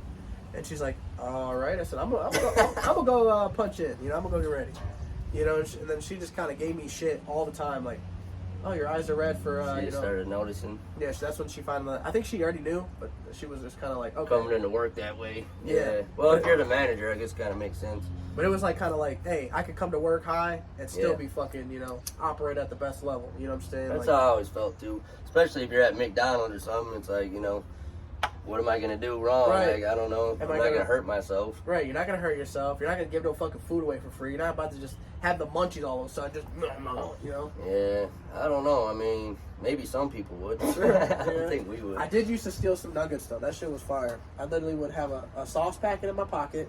I'd take like 3 or 4 nuggets, go to the bathroom, and just be. Well, you get free food for working there anyway, can't you? It used to. Then it stopped. Really? It stopped all that shit. You literally could get like a free meal. You can't even. Oh, you can get like lunch or something. Now you gotta pay for that shit. Really? You get a discount off your meal. Like Jesus. I heard that they were paying people starting like $15 an hour. I don't even know. Well, this was like during COVID, like I would say 2021, like last year about this time. She's like, yeah, starting's $15 an hour, and it was this older lady. She's like, I've been here since, I don't know, she said 1980 something, or some crazy shit. And she said she got hired in at like $3 and something, or some fucking thing. I made $6.10 an hour when I started. Yeah, this was way before that. 2007. Yeah, this was Crazy. She said something like 70 something. I kind of felt bad for her, but you know, she's like a pretty old lady. I Right. She probably got a rich ass husband or something. Something. She's just happy working, you know. Kind of like Sarah. She just got a job working at the gas station just to get the fuck out of the house Right. and be happy about it. You know what I mean? It ain't about the money. It's just How go long do something. How long you been married? Well, we ain't technically married, but I'm married. You know what I'm saying? Oh, you're married. I'm Y'all just as together. married as anybody else. Right. But been together like I want to say 10 years now. Then tops probably. Hell I mean, yeah. my kids are 6 and 5 and 6, like I said. So I think we were together like 3 years after that. So probably like 9 years, something like that. What about you and your wife? Well, next June we just had our 9-year anniversary, but we'll be celebrating our 10-year anniversary. Straight next up. year. Same time then, pretty much. Yeah, pretty much. So what year would that have been? That would have been 2013. We got That married. sounds about right. Yeah, we got So married. you guys got married right off the rip. Off the rip. We was dating for like 8 months. I knew she was the one. Fucking, Yeah. we literally like, so I was dating her for a couple months. Like, went to the military like 3 months later. You know, kind of like I kind of had to like, you know, tell myself like, okay, I gotta test her. You know what I'm saying? Mhm. Is she the one? Can I trust her? She's not gonna fucking, you know, like get bored. You That's know, the main thing too, yeah. Yeah, just, you know, Just faithfulness and all that, yeah. all that shit. You know, just making sure like the military mindset is for her. You know, because like I don't want to be gone in Afghanistan or Iraq or some shit and fucking have to worry about my wife fucking somebody big when I'm time. home. Yeah, just. I could imagine how that would feel being across the world. you Oh know? yeah, it happens, bro. It happens. Oh yeah, fuck yeah. There's a dude in my unit who fucking his wife was cheating on him while he's back home. Yeah, I mean you hear about it all the time, but I actually knew somebody single-handedly that, like a past girlfriend way back in the day, she was like cheating on her husband or whatever, and he was gone, and I'm just like, you know, get away Crazy. from me. I ain't want to talk to her. Like, Crazy. You know, just My wife actually, this is a funny story. Fucking, she used to babysit for this girl Christine back in the military. Yeah. This girl Christine was like, she was cool. I didn't know her because I was deployed, never met her. But you know, it got to the point where like she would literally just like, my wife would get paid to come hang out with this Christine chick that like watch her kids, help her out with shit, you know, get coffee with her. She'd pay for everything. So my wife was pretty much like, hey, you know, it's almost like I'm getting paid to be her friend. You know, so like, oh shit, cool. And then all of a sudden, you kind of find out more about this chick, you know, like fucking she was having Devon. So Devon actually was so Devon and fucking my wife, they'd be hanging out and shit while I was deployed and shit, 'cause that's like my best friend. And literally it would get to the point where like Christine and Devon were like kind of messing around with each other behind Jade's back, and then she kind of found out like, oh shit, you know, like what the fuck? Yeah. Come to find out, Christine's husband is like some fucking Green Beret, and he's like in Afghanistan fucking, you know what I'm saying? So it's like, it was just crazy as fuck. I'm like, damn, Devon, you about to get fucking took out when he comes home. Like, you gotta be careful. How's he been doing? I haven't seen him. Last time I seen him was over here, and that was probably like damn near a year ago. Yeah, I'm not sure. You ain't talked to him? No, You don't even know where he's at? no. Huh. And we don't talk much. But yeah, just Yeah, I wish him the best, regardless. Like I He said, never did me wrong, but you know what I mean? You've known him your whole life, so I don't know much about him. You know what I mean? I've seen him around, but also thank God for him, because if it wasn't for him, I wouldn't have met you, I don't think. Right. You know what I mean? So we got linked up through him, and you know, 100%. I always appreciate him even for that. Yeah. You know, he's a cool guy, but I know he said he had his problems, and it seemed like it a little bit. But I just try to stay out of people's business. Everybody you know has what I mean? problems. Just, I yeah, think exactly. that's the main That's thing. another thing too. It's like, you know, I don't want to hear no excuses. Like, everybody's going through something. Yeah. But some are born that way. Some brought it onto themselves. You know, a lot of I people still- bring it onto themselves. I still love Devon. You know what I'm saying? I bet, yeah. He's always, you know, gonna be. I got you people know, like that too. Like I will say that, you know, I miss seeing Damien and fucking Amelia. You know what I'm saying? His son, but just, you know, I feel like the timing wasn't right. You know, like we had you know, our disagreements and shit. And Yeah. Yeah, I like that little kid too. I remember going over there and he'd like come up and like, hey, and give me a hug and shit. Yeah. 'Cause similar to how your kids are, Yeah. like, you know, they're so friendly to everybody that stops by. My kids are more shy. They're, you know, friendly, but they're more shy and stuff. Right. But anyway, it was just like, yeah, you know, I mean, this kid's cool as fuck. Yep. Be playing video games, but He yeah, just that's had- he just sad, had- man, because I know you did so much for that dude. He should be trying to keep in touch with you. Like, Yeah. really. We actually we ended up falling out because of some shit happened with our kids. You know, like just some shit where, you know, his son would be a little bit aggressive with, you know, my daughter, and I don't ever want to have to fucking spank anybody else's kid or nothing like that, and just so certain like shit like that. I remember, you know, confronting him about it. It was just like the way he, you know, took it. I'm like, man, you know, like, you're supposed to be my best friend. I'm supposed to be able to tell you anything. You know what I'm saying? You're not supposed to get upset or take it a certain way. Like, Right. kind of like if you're fucking up, I can tell you when you're fucking up. Same thing with me. So, Yeah. And Yeah, I want people to, like, you know, I mean, I'm not going to do nothing drastic, but I want someone to be like, hey, man, fucking straighten up a little bit. And I have a couple people in my corner that do that for me, but, you know, everybody gets it, though. They don't fault me for it. People that really know me don't fault me for the shit. You know what I mean? Like, some people are proud of you, and other people are fucking jealous of you, and, you know, just part of it. all right. Especially, I can only imagine being like a celebrity or something like that. Like, you know, I wouldn't want to be. You know, you got so many people that hate you, people want to kill you and all this shit. Like, could you imagine being like Trump or something like that? Like, so many people love you, so many people hate you to the extreme. I often say this, that like the whole presidential selection shit is so fucked up. Like, we as a country have two options that we're left with. Fucking You know, like, cigarettes sucked around by them store-bought fuckers.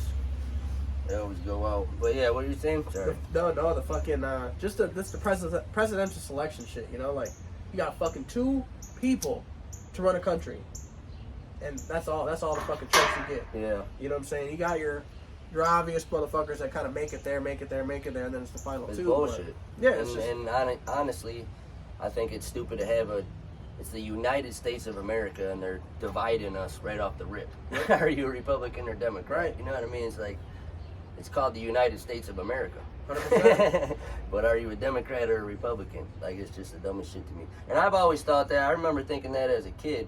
And I was like, I'm just not old enough. I don't know enough about it. But here I am, 33 years old, and I feel the same exact way about it. Right. Like, it's stupid. Don't make no fucking sense. No, it's like automatic division. And then, I don't know, just not enough people that want to unite, I think. You know, but there's people like us. We're trying to connect to people and let people understand we got common grounds. And, like, you know, where I'm weak at, you're strong at. And if we fucking all work together, you we're know what fucking I all mean? strong. We're straight. Yep. We're straight as fuck. And America is strong, but it's just, I don't know, for the wrong reasons.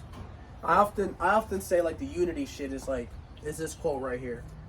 You know, if you think about like a fucking march, you know, whether it's like a LBGT fucking march, you know, motherfuckers are in the street, you know, marching, you know, with microphones, fucking all the shit, whatever. 9 times out of 10, there's no cars. They're out the fucking way. You know, most people are taking their phones out, taking pictures of it, you know, recording. They're like, what the fuck? You know, this is cool, you know. Like, or there's people that are joining in on it and fucking marching the street with them. You know what I'm saying? So I think about it like that is, if you think about whether it's artists, whether it's, you know, creators, whether it's whatever, you think about everyone just coming together like that. Yeah. People move the fuck out the way.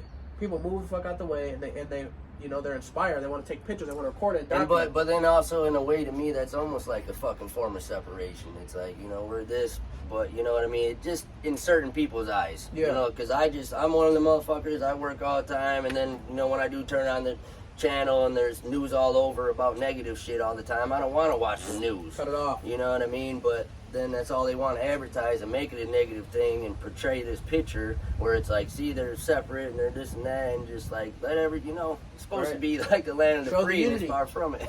Show the unity in everywhere. Show the good. Exactly. Show the good shit. Show the fucking cops that are. And when they do, that gets turned off by other people. You Right. know, it's like half people want to see the good shit, half people want to see the bad shit. You know, like, yeah, I mean, it gets curious, like, what the fuck happened, son of a bitch? But I don't want to sit there and watch it all day. Right. You know what I mean? Like some negative ass shit. And if you do, you're gonna feel bad. There's this one cop who literally, he drives through looking for like neighborhoods where kids are playing basketball. He'll stop and fucking go hoop with them. You know, and it's. I think I've seen that. Where was that at? Like Atlanta or something? Yeah, something like that. Atlanta or like in that area. It's like. I forgot the cop's name, but he's always like promoting like the good in the world, you know, because. And we need more people like that, and I think that's what you're doing too. Yeah. I really do, man. Like I respect it. That's why I'm here, because I respect what you're trying to do, you know. Hell yeah. And I appreciate that. I know that you respect what I'm doing too, else you wouldn't try to help me. 100%. You know, so if I can help in any kind of way, like I said, like sponsorships or whatever, you know, but like for $50 or whatever, it's like, I don't know, like honestly, this person might never call me ever, but that name's gonna ring a bell. Right. When he's seen it, you know, just seeing it, like they might not even realize it. They're just like, oh, yeah, I don't want to buy it, but keep it moving. And then they fucking, one day down the road, they think of it, you know, they need something welded, or they see the sign again, they're like, yeah, fuck it, I keep seeing this name around. Yep. It makes them want to fuck with you. Make you tap in. Yeah, and I was actually saying something about that to somebody, I think Sarah, yesterday or the day before or something, where I was like, it's really about that type of shit. Like, people unknowingly will fuck with you because they'll see you doing well. And if they see you doing well, say like I got my little sign out there now, say I turned it into a sign as big as a casino sign, and I'm building this big ass building and all that shit. People that didn't want to fuck with me before see that I don't need their money, and then they still want to come give it to you. So it's like success breeds success. Yeah. Like that's a fact. 100%. I don't give a fuck.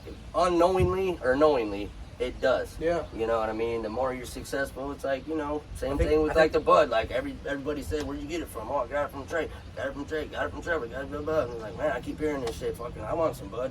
Who am I gonna call? Right. You know what I mean? Same fucking thing. Even maybe on a smaller scale or whatever. Yeah. But really, success breeds success. And honestly, I think too that like successful people help each other. Obviously, breed more. And that's what I'm saying about the relationship factor. Yep. Because it's like you said earlier. It's like, where you might lack in a certain area, I might fucking be good. You know, like where I'm not like, hey, I don't know what the fuck. Even if you don't know it, you might be good at something. You might be fucking great at welding. Never done it, but you might be a fucking kind of like they said that I was like, what do you call it? Like you pick it up really easily, you know, natural. Like natural. Yeah, so you know, you could be. Yeah. You know, you never know until you try it. And I started stick welding. Like I said, that's probably the hardest one. When it comes to, I judge it from welding a piece of pipe. Yeah. Because if you're welding a piece of pipe, you're doing overhead, you're doing vertical, and you're doing flat, and everything in between all the way around that pipe. So if you can weld all the way around that pipe, I'm talking a fixed pipe. So you're starting down here and you're going around, you can do that, then you can weld anything in my mind. Because you just did every position. How do you feel about underwater welding? I think it's dangerous as fuck, and I thought about doing it, but for one thing, I smoked too many cigarettes, and they already lower your life expectations from all the scuba diving because of the way that you're breathing down there and shit. But also, people can get paid an extraordinary amount of money just from going down a couple feet. Like, damn, you gotta go down fucking 10 foot and still get paid, you know, $150 an hour and shit like that. But a lot of it's like hazard pay. Right. But I did think about it, and honestly, before I die, I want to go to like a class, like a 1 month class or something, and try it. Yeah, I just want to at least do it, you know. But I don't know. Other than that, it's basically just hazard pay. It seems like, but it also depends on, like I said, what you're doing. Some people go down so damn deep. It's like that would scare me. I don't know. Right. Like I'm not that big in the water. I hate submarines and shit. You ever watch like submarines? How like that would be fucking nuts. You gotta watch the show. It's literally a National Geographic. Will Smith actually goes and does like all these. Really? This is before he slapped Chris Rock. So you know what I'm saying. He might have lost some ratings. He might have fucking gained some. I don't know. He gained attention, that's for sure. Damn straight. But literally, he goes like all over these crazy parts of the world, like top of volcanoes, like random ass shit, and like. You know, he kind of shows like the hidden depths of like the world. Well, he goes like all the way down like this fucking ocean floor, and it's literally like a fucking super big cliff, like because they turn off all the lights. You can kind of see it. There's all these fucking different. What's this on Netflix or something? It's on National Geographic. It's a show about Will Smith. Okay. I'll have to look it up after this. But yeah, it's literally he goes like crazy shit, and like he'll show crazy parts of like the world that you've never seen. Mm-hmm. You know, when it's like all these different animals, they're used to the dark, so like they literally will light up and talk in the dark. You know, using like it looks like communicate. Yeah. Yeah. And it's literally like it looks like there's fucking like what the fuck's that fish called? Well, whales communicate, right? Yeah. Yeah. All them fish, some one way or another. I think the grass communicates and all this shit, really. You know what I mean? I kind of sound like I just popped some mushrooms or something, but really, you feel that way, you know, if you do. I don't do that much often, you know, but anyway. You know, I could see that, though. It's just because we don't know it exists doesn't mean it ain't there. You know what I mean? And I actually have heard that there's proof that trees communicate and shit through their root system or something like that, but it's a language we would never understand, I don't think. I'm sure you heard about it, fucking playing music while you grow weed. Or for sure. It helps. It's weird. There's just so much, like, I've even heard some of the smartest people, like, because if I do sit down and watch something, I like to watch something that's valuable in my mind as far as, like, waste time. Well, as far as informational. And I seen a lot of smart people say that we know almost nothing. You know what I mean? We really don't. Like, when it comes to all the universe and like aliens and all that kind of shit, you know what I mean? It's like we know almost nothing about what the fuck we're here for or why we're here or anything. For real though. I don't know if you're a religious man, but I believe in God and all that stuff.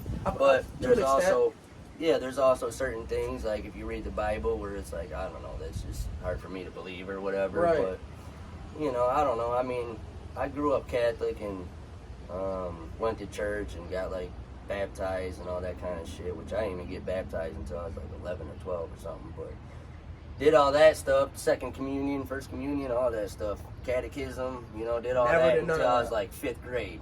It was only a couple years, it was like 5th grade and then I was done with that, but yeah, was raised all that way. My grandma's crazy religious, and so I absolutely believe in it. But there's just certain things. It's hard to believe in something so big, and just be like, yeah, I don't care what it says. It's the truth. I don't care what it says. It's the truth. Like, and I kind of approach life that way though too, where it's like, you know, I'm with caution. There's a fucking hole somewhere in this story or whatever the fuck it is, whether the person meant it or not. Let me find the hidden facts. Yeah, complete shit. Fact checking. Funny story. When I was growing up, going to church, my mom didn't want me to go because this one church, they used to pick me up. So she's like anti-religious? I wouldn't even say that. I think because when I was going to this church, they would literally say hey, we'll give you 2 liters of pop if you come. We'll give you fucking we'll give you all types of you know, bribing you. Yeah, kind of giving us Hostess snacks. It'd be a whole fucking box of Hostess. You know, Swiss cake roll, a whole box. And then if I brought you, I'm getting a 2 liter in a box of shit. You're getting a 2 liter in a box of shit. You know what I'm saying? So it was just damn, in a sense. So you're already hustling back then, huh? Yeah, it was damn, I feel like we should be going and saving these shits and selling them. You know, selling them as individual snacks. And my mom was I was telling my mom you should go with me. We can get shit, you can get shit. She's like, you're not going. I'm like, what the fuck you mean I'm not going? I'm like, I got 3 2 liters and 3 boxes on the floor right now. What do you mean? And she was like, you're not going no more. Where was this at? It was Bay City? Yeah, it's on Midland Road. Oh, it's still there? Yep. I'm not sure exactly. I know which one you're talking I'm not about. sure exactly the name of the church, but it's right on Midland Street. Me neither. Unfortunately, I went there to bury one of my fucking really good friends, one of the many that I lost. I almost said few, but I meant the complete opposite of few. But did you know Dustin Tooze? No. You're a little bit younger than us, but you went to Glen. That's where his fucking Where'd you go to school? Funeral was at. I went to Western. Western. But I don't know why. I always lived out here, but my parents sent me to McAleer Sodden and Western. So, but I was always closer to John Glenn and Central and stuff. I never lived on the east side though. No. Did you used to live over there? I lived in the Riverview Trailer Park. I lived there, on Chilson, you know, off of Winona, and then I lived in Bangor Downs. That's where I lived as a kid. Shit, you were probably my neighbor at that Chilson. When were you on Chilson? It was right on the corner of Chilson and what's that street called? What year was it though? Oh fuck, like 2000. That was maybe right over. 2000, 1990 something. 1998. Oh yeah, it was. It's probably more like 2004. I was over on Winona and Hart Street. I don't know if you ever been to the house. I don't think you ever been. Fisher and Winona. That's where it was at. Right in the corner. Oh, okay. Yeah, that wasn't far. But I don't know. You never been to the previous house. You only been to this house that I have now, right? Yeah. Yeah, because I used to live over there in Winona, but it was kind of funny because I lived there, but back in my childhood, right behind the house and over like 2 houses was my mom's house. But, Oh shit. yeah, back when she was in the days of the partying stage.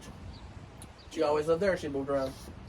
No, this was after fucking moved around like a motherfucker after they divorced. Like my dad had like a few different spots, she had a few different spots, you know what I mean? Then bouncing between them and you know all that shit. It's like I had 6 different places I lived at in a couple real, years. But I remember one day they didn't live too far from each other, like maybe 2 miles away from each other. And I got into it with my dad and shit, and over some bullshit, he was wasted. And I got my shit, little garbage bag full of clothes, all I had over there, and just walked to my mom's. I'm just walking down the street, felt like I was in fucking 8 Mile or something, because that was like when the movie came out, and I was like walking down the road with a garbage bag full of clothes. That shit was a vibe. My buddy was fucking with me about that. Oh, that's another reason, you know, I was writing music before that, but when that movie came out, I'm like, yeah, I'm gonna keep writing, this is dope. Yeah. You know? That shit made me feel like, oh shit, I'm in a trailer park. This is cool. This is That cool. too, yeah. I lived in the trailer park with my dad, yeah, at one point. Which, you know, my bar over there? Yep. Yeah, the one right across the street. I forget the name of it. It's on fucking M15. Old Call Calling, but it's right across the street from a trailer My park. I Guy's forget Bar? the name of it. No, that's like the owner's, my brother's bar you're thinking of. But there's my bar in Call Calling, and there's a trailer park right across the street. It's right over here, actually. Shit. Go fucking take a left. My bar. Yeah, you take a left, you know, take a right on Euclid and take a left down there, and it goes a little curvy road. Yep. There's that bar and a trailer park right across the street. So Before my you dad, that was before my. you hit Elite? Or before you hit that little grow shop? No, down like, you know, 7-Eleven or whatever, you turn Speedway? left. No, 7-Eleven down there. Oh, okay, yeah. Take a left right before that at the light. I know what you're talking about. And then go down there and there's a bar. So that was my dad's bar and shit. So he could get wasted off his ass. He had like 3 DUIs and he was just like, I remember times like when I was living with him, he'd come home and like just come through the door and just like face plant.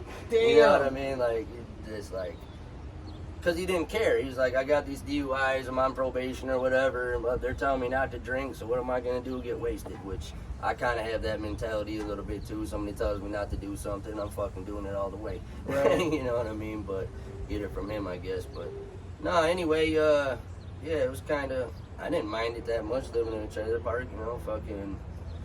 It was actually kind of a decent sized one, and it was just me and him, you know, inside there. But, yeah, Brentwood, that's what it's called. Brentwood, okay. I don't know if it's still called that. Brentwood, I've heard of Brentwood. I think it's still called that.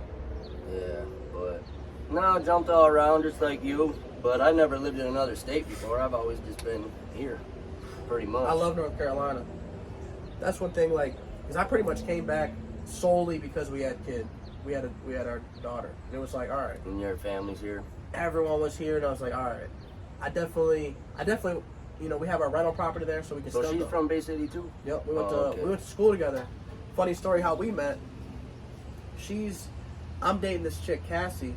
She's dating this dude, Rico. Well, like, Cassie and Rico started talking behind our backs, like on some fuckery shit. What do you mean?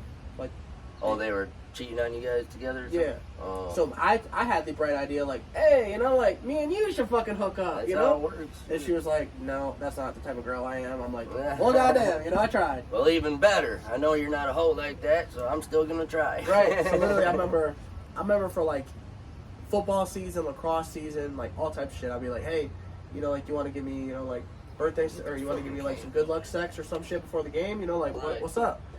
And she was always just like, no, I'm not, no, nothing like that. So I was like, you know, I remember just being like that immature kid, like, all right, fuck you, you know, like, fuck you, you know, and just block her. You said you were what, like 18? I was probably like 16, 17. So I met her when she was like 14. She was a freshman, I was a junior. And I remember just being being persistent. You know, like up until like my senior year, I'm like, all right, hey, football season's here again. You know, like what's up? You know, you trying to hang out? She's like, I'm not just trying to have sex. You know, Why like, you play football? Yeah, football, lacrosse, and shit. I didn't know that lacrosse I hear is like the same thing as hockey, kind of, right? I love lacrosse. Except for on feet. Yeah. Throwing the thing. Yep. Yeah. I love it. You guys can hit each other Oh, and shit. fuck each other up. Yeah, I remember I had this big old, I was on defense, so I had this big old 6 foot fucking pole. So like, anybody comes through, I'm fucking whacking the fuck out of them. And I remember like this one dude, he like Is it legal to do that? Or oh yeah, super. You can hit each other. Say you got the ball, right? Say you got the ball and you're going down the field. You gotta move your stick like this, otherwise you hold it like this, somebody's gonna whack your shit. Yeah. Ball's gonna come out. So I remember fucking just whacking the fuck out of people trying to hit the ball out of their shit. Oh, okay. I thought you meant like hitting them in the leg or something. Well, I didn't hit the leg, yeah. But ain't that a penalty if you just like whack them If with you're it? trying to hit the in the ball head out, with it? if you're trying to hit the ball out, it's legal.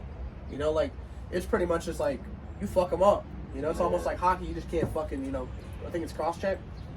Yeah, but it kind of depends. It's kind of like the same thing like you're saying. Like the refs got to see it and call it the way he sees it. Right. You know, like there's been times where there's probably refs that would have called me a penalty just from hitting somebody so hard, but like at the end of the day, the puck landed on his stick, whether he see me coming or not, and I hit him, you know, and I hurt him or whatever. Like one sticks in my mind, yeah, where the ref was right there, and I looked at him like he was gonna tell me to go to the box, and he just looks at the kid because the kid was laying there, and you know, coach had to come get him or whatever. But yeah, if it's a legal hit, then yeah. But if like one thing that became a problem in hockey, at least in, you know, the kids leagues and shit, is there'd be kids going at the boards, and say the boards are like right here, you're going at the boards, somebody hits you from behind, then you go into the boards, and there's been kids that broke their neck by going in and actually dying from it and shit. Damn. So they, you know, and it's actually happening around here, it happens all over, it probably still happens. Right. But it's called boarding for that reason, because you're in a, what would you call it, like you're in a way where like you can't protect yourself. Right. You know what I mean? You're kind looking at the puck. Yeah, so and it usually is a cheap shot when somebody does that anyway, but yeah, it can be a really dangerous thing, you know, and how would you feel if you're trying to play a game and you end up killing this fucker? I don't, you know, I don't care how aggressive you are. You're killing somebody playing hockey, I don't think you'd feel good about that. And if you do, you're on your way to prison any motherfucking way for something else or something. But yeah, it happened. Like I even remember playing teams where they had on the back of their jerseys, they had a stop sign, you know, like don't check me in the back type shit. I don't know because I used to play every now and then. Teams would come from out of town and play in Bay City tournaments and stuff, and they would bring obviously their own jerseys and everything that would have that on it. That's crazy. But now I'm thinking about it, I'm thinking it might have been one of the places where that happened at. Right. You know, that's why they put that on there. But that's pretty smart to put them on there. Or you could be paralyzed. Right. You know, I know for sure there's been people that have been both. So it's a very dangerous sport, and I can see the same type of things happening in lacrosse. Yeah. You know, it's very physical, right? Oh, yeah. Sounds like it. You know. So that was in high school, you played that? Yep. Played that my junior and senior year. They didn't have that when I was playing, I don't think. Yeah, it was like I think it was only going on for like 4 years, 5 years before I played. But it was just like, I remember playing football and shit, and everyone's like, dude, you should play lacrosse. I'm like, I'll think about it. And then like I was like, the equipment's too fucking expensive. You know, somebody's got to give me fucking equipment for the low. Right. And then like I remember my boy Walter, he got me a pole, he got me fucking all the shit that I needed.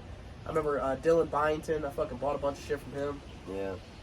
Yeah, my parents, when I was growing up, like my dad was a hockey player. He had 3 brothers.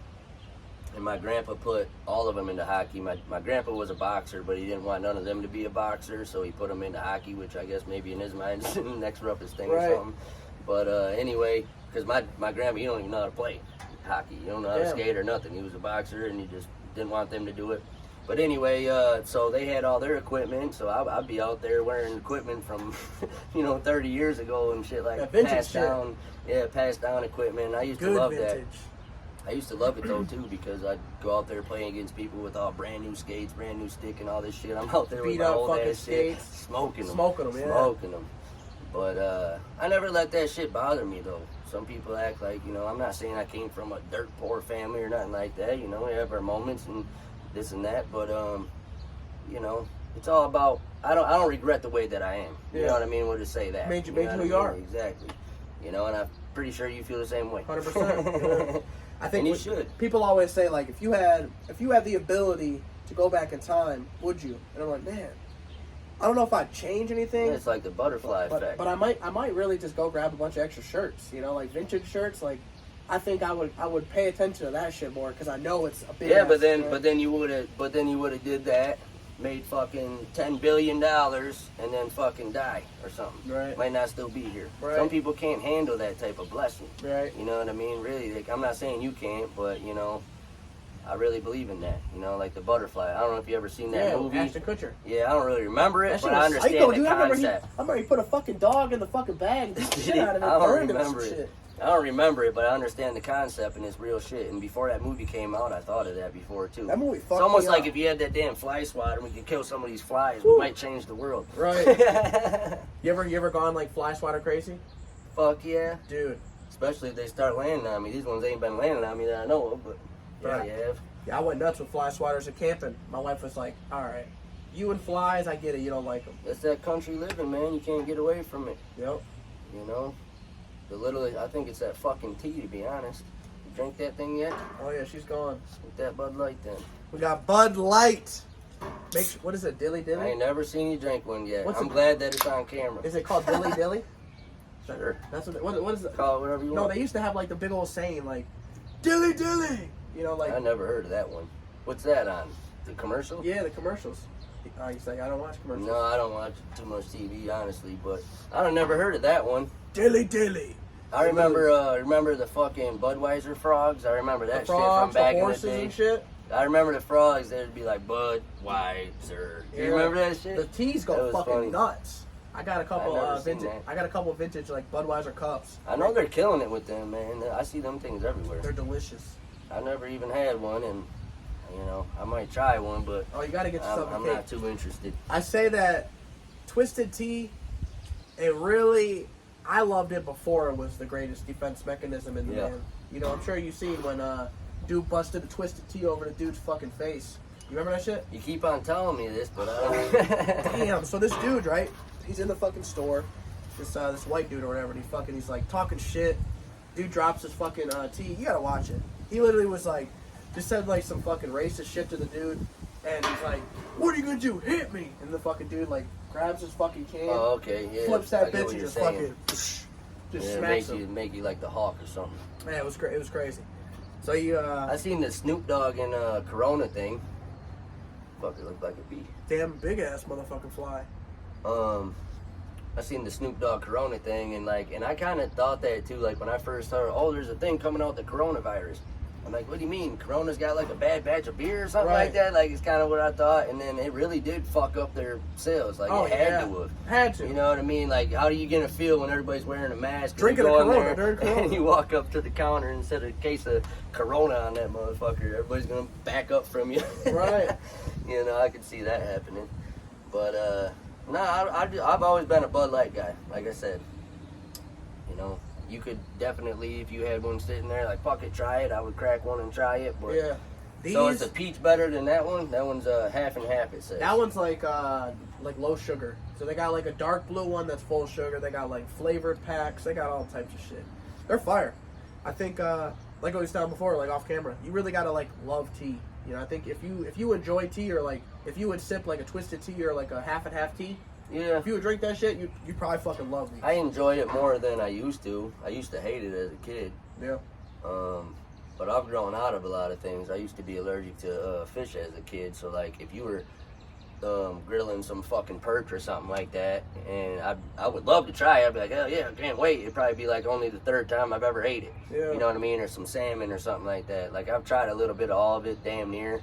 But, you know, there's a lot of things, you know, I just couldn't eat it. Like, I used to get pissed, too, because that shit would smell so good when somebody's cooking it. And my mom would be like, so what do you want, a grilled cheese or something like that? Like, there, you know, this bomb-ass smelling fish and everything. Yeah, Mom, How cook you- up the fucking Yeah, chicken nuggets give me and the fucking damn- raviolis. Yeah, it's basically what it would be, for sure. But I didn't really mind it too much. I was kind of used to it. But when I realized I grew out of it, I want to say I was like 18, 19. And then I just started eating the shit out of shrimp and, you know, all So you that and kind Sarah of never stuff. cook like salmon and shit nowadays? Well, I would. I just don't ever have none. I have a couple fishermen buddies. I'm about to start telling them to bring me some shit over, but I don't Same. ever go fishing. If I went fishing, I would do it all the time. Right. Salmon is just so fucking good. Do you ever go fishing? I hate fishing. I don't ever do it. It's all right in the right setting. I gotta be like camping on a kayak with a Right. fishing pole. Like it's gotta be the Something setting. like that, yeah. I don't want to just shit.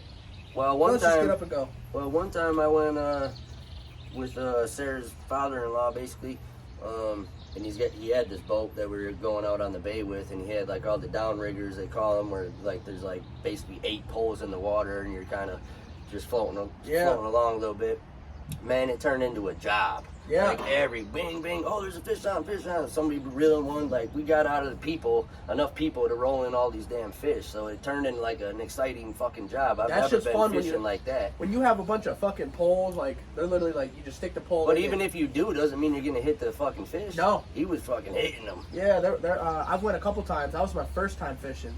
And, like, they had fucking, like, 17 fucking different pole, like, little clips that you could put on there. They only had, like, Crazy. 8 poles, 10 poles. You mean like a charter? No, You just went like, on a charter? no, it was literally like a custom boat. They literally had, like, So you didn't pay for it or not? no, it was free. Okay. Really big-ass fucking boat, or grandpa's boat. He had, like, these little tubes, these little, like, white plastic tubes, and they bent over and shit. He had them all the fuck over. So you literally just had lines and fishing. I've actually made some of them too for Sarah's dad. He likes fishing too or whatever. He has a couple bolts, and I made some little things like aluminum slots that went on around the edge of his boat. And you know, like a boat like that, you know, it curves. Yeah. So you got to kind of shape it and, you know, heat it up, shape it, bend it. You know, it's like all that shit too. Like, people always tell me I should make like some artsy type stuff, like yard art, say like 100%. that I'd buy some shit. bird feed thing or something. And it sounds like there might be money in it, but at the end of the day, if I really wanted to make something tight, I would probably just make it for my damn self, because it's going to take me a long time to do what I want it done, and I Right. can't see somebody paying me $2,000 for the fucking thing. Right. You know what I mean? But it also depends. You know, if they wanted something simple, there's a lot of simple stuff that's really cool. Right. You know, you just bend some rod. You can even take like some rod, heat it up, bend it, make like a hook, like you were saying, like a hook for coats or whatever. Yeah. Like you could have aluminum Do anything, one. like with those little flower pot holders, you can make some fucking custom ones. I didn't make them, but I fixed them before. They break all the time. Usually Yeah. on that foot where you stomp it in at, the weld will break on them all the time. I fixed a couple of them. They're called shepherd's hooks. Shepherds. Yeah, but no, yeah, them are fucking everywhere. So I love you them. know, if I could knock them out quick enough, I want it. That's one thing that I do want to get. The next thing I'm going to purchase for my shop is a pipe bender.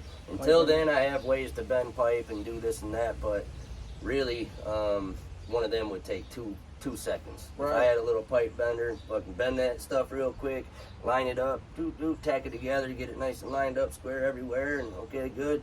Then weld it. That's another thing you got to be careful with metal in particular. Steel is alright. Stainless steel is the worst one for warping. So if you weld the shit out of it, it's gonna warp like a son of a bitch. You can have everything lined up perfectly, and then you run a big ass bead across it, put all that heat on, and all of a sudden, especially when it starts cooling down. Right. Or if you quench it, put it in water. But Yeah. but yeah, there's a lot of little tricks and shit like that, and you learn all that stuff as Definitely, you go. yeah. You definitely learned a lot of shit as you went. I mean, like I said, you know, some people would maybe say they've been welding for 18 years. Like, I've been welding pretty much every day for 18 years, though. It's not like I took a couple years off or nothing. That never Right. happened. You know, there's times where I was way busier, especially when I was welding all day at the shop and then going and welding for 4.5 hours at school after. You know what I mean? Just all day.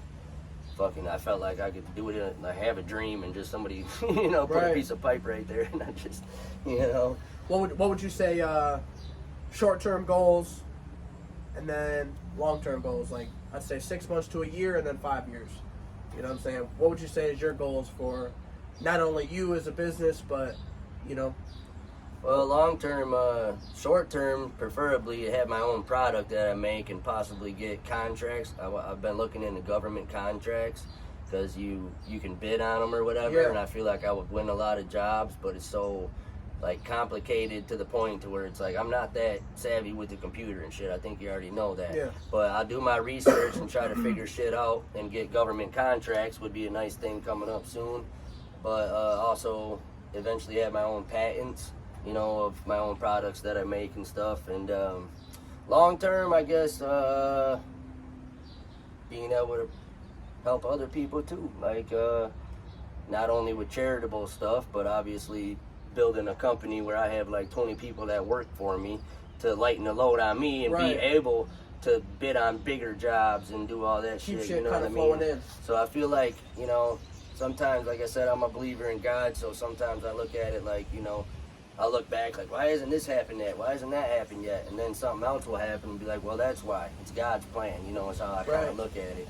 And I can't say that I'm disappointed at all. How many people, you know, I started this when I was about 27. How many people can say at 27 they had their own welding shop and Right. with the expertise? You know, it's not 100%. like some people come around and see me as like a young guy, like, oh, he's just a young guy that had some money and opened up a shop because he's welded before. It's like, no, this was the plan from the beginning. Whatever I wanted to do, I don't know if you remember in the beginning, but I told you, whatever I wanted to do it like in the plan. I wanted to have my own shop with it. Yeah. That's another reason why I wanted to grow weed. I didn't want to buy it from the grower and sell it and be a middleman. I wanted to be the guy that made the product. Yep. You know what I mean? And have my own thing going. You know, it goes back like with what you're doing. Same thing. You know, just doing your own thing. Yeah. You know, so regardless how you do it, you know, I think we're kind of like a new generation in the way we're like, there's a lot of entrepreneurs, but it almost seems like the people that ain't entrepreneurs in our generation is like pieces of shit. You know what I mean? Like they're fucking on something heavy or just like got no motivation and, you know, Yeah. kind of like taking up space, you know, or something. Definitely. So you think that? How do you think? You know that could be like. Do you think there needs to be like more jobs for those type of people who aren't? A lot of them don't even want to work is what I was trying to say, Yeah, really. You that's know what I true, mean? too. Especially after this COVID shit. Like, you know, it's hard to find people to work, especially jobs that ain't paying well. Right. You know, and then that just, you know, fucks us from growing. You know, I could be growing more as a company if it wasn't for all the other bullshit I'm dealing with. Right. You know, fucking put a dispensary on every fucking corner where I used to fuck around at. Jesus. And fucking, you know, I'm kind of, like I said, kind of out in the middle of nowhere. But I feel like I'm doing better of advertising. Yeah. You know what I mean? I need to do a little bit better yet, but that's just the main goal, really, man. Get more business and keep it pushing because I'm not afraid of the work. Like, as soon as I leave here and go home, I'm finishing that job that I got sitting there. Probably only take me a minute, but I've been running around with that portable welding stuff, so you know. Always working, man. That's the one thing I really respect about you is the work ethic that you have is just either motherfuckers can catch up or they can fucking, you know, just pay attention. I've always looked at it though, like, what better is there to do? Sometimes you get caught up in your work or whatever, I get that, but like, what better is there to do? You'd rather just sit down every day, watch TV, because if I sit down and watch TV all day, I feel like shit compared to yesterday when I worked all day. Yep. You know, I don't know, it might just be me, but I just feel better when I'm moving. Right. Kind of like, I don't know, I guess You getting the accomplish your endorphins going, and yeah, you know, that too. Making $1, that's what always made me happy, you know what I mean? Because anytime I don't have money, I always fucking was stressed out because I ain't have it. So, you know, what do I do? I'm trying to make some money, I'm trying to build this, but even before the money situation, though, it's like I'm trying to find what I like to do in life and keep doing it. Going back to my childhood, yeah, I wanted to be in the NHL, you know, but my dad always told me I was too short. So that he kind of threw that out the window before I was even fully grown. Isn't it crazy how, like, you expect, like, the most support from, like, your inner circle, and then they'll be the ones that are just, like, just totally just shitting on it. Like, I remember the same shit, like, playing football. I was a receiver. My mom's boyfriend's like, you're too fucking slow, you're white, and you're literally 5'7". Like, you're not fucking gonna go to the NFL. You're stupid. And then if you look in the NFL, there's people out there that are shorter. So it's like, I don't know. That's why, and I think that's a big reason of why I try not to listen too much about what other people are saying. Like, I'll calculate your opinion, and maybe I'll pull something out of it, even if it pissed me off, and I use that for a fire. Use it for motivation if it's some bullshit. Yeah, but even if somebody might talk some shit for, you know, 20 minutes straight, and I didn't like none of it, but I might have pulled like one thing out of there. The one thing you said about family, or it might have related. Just who knows what, but one thing. You talked for 20 minutes, and I pulled one thing out of that was, you know, valuable. Everything else pissed me off, you know? So, crazy. I don't know, just listening and shit, but yeah, other than that, you know, keep grinding. Hell what else can you do? For real. Literally. Yeah. So Consistent. what kind of yard art do you want me to make? Oh man, so my wife was actually talking about wanting to have like some, just like some yard decoration type shit at the campsite. So I'm like, oh shit, that like I don't know what the fuck that means. I've actually made like some of them. I haven't made them either. I fixed them, but they're easy as shit to make. Like the little spinning fan things, like they blow in the wind or whatever. Yeah, something like I that. could make some of them out of aluminum or stainless or something, or even just like that and paint it. But I don't know. I look at like, especially with yard art, I feel like the best would be aluminum because it should hold up forever. Right, the weather and shit. Yeah, it ain't gonna rust or nothing. Same thing with stainless, but you know, you can still have like these candle holders that you have here and stuff like that. You know, just something simple that I don't know what you paid for them. You probably got them at a rummage sale for cheap or something. But if you put them online, that's a good thing about online now that I'm not using enough. It's like you probably sell a bunch of shit online through what's your main platform you sell it on? Honestly, Instagram I'm real big on. Oh, like we got probably 8 pages on Instagram alone. You know, so they just call you? Huh? So yeah, they just text me, call me. You know what I'm saying? I can choose to, you know, boost a post where I want to just advertise it a little bit more. You know, sometimes it's free, sometimes they charge you. But do you ever ship people stuff or? Oh yeah, literally. So that's the best part about, you know, doing these events. I'll set up a big ass spot, you know, big ass canopy. They fucking, you know, see the vibe. They see all the shit that I got. Oh shit, here, check it. Take my card. You know, follow me on Instagram. You see anything you like what I'm posting, I'll fucking ship that shit. You know, I actually just had a dude yesterday. He's from, where is he from? Chelsea, Michigan. I've heard of it. So it's like kind of near Detroit-ish.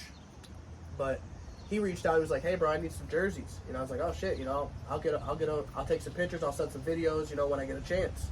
And dude was waiting like fucking 4 or 5 days because I was just constantly busy. The last night I took some pictures and he fucking bought like 4 of them. Spent $50. He got like 3 jerseys and throwing some bonus items for him and shit too. You get 3 jerseys for $50? Yeah, they were just like size small jerseys. Like them ones right there. Them ain't for sale, huh? These are all for sale. This would be like everything's for sale. Everything, yeah. Yep. Well, I thought you said there was a couple of things you keep other than like, did you end up selling that football helmet? Oh, the Deion Sanders. No, nobody buy that yet.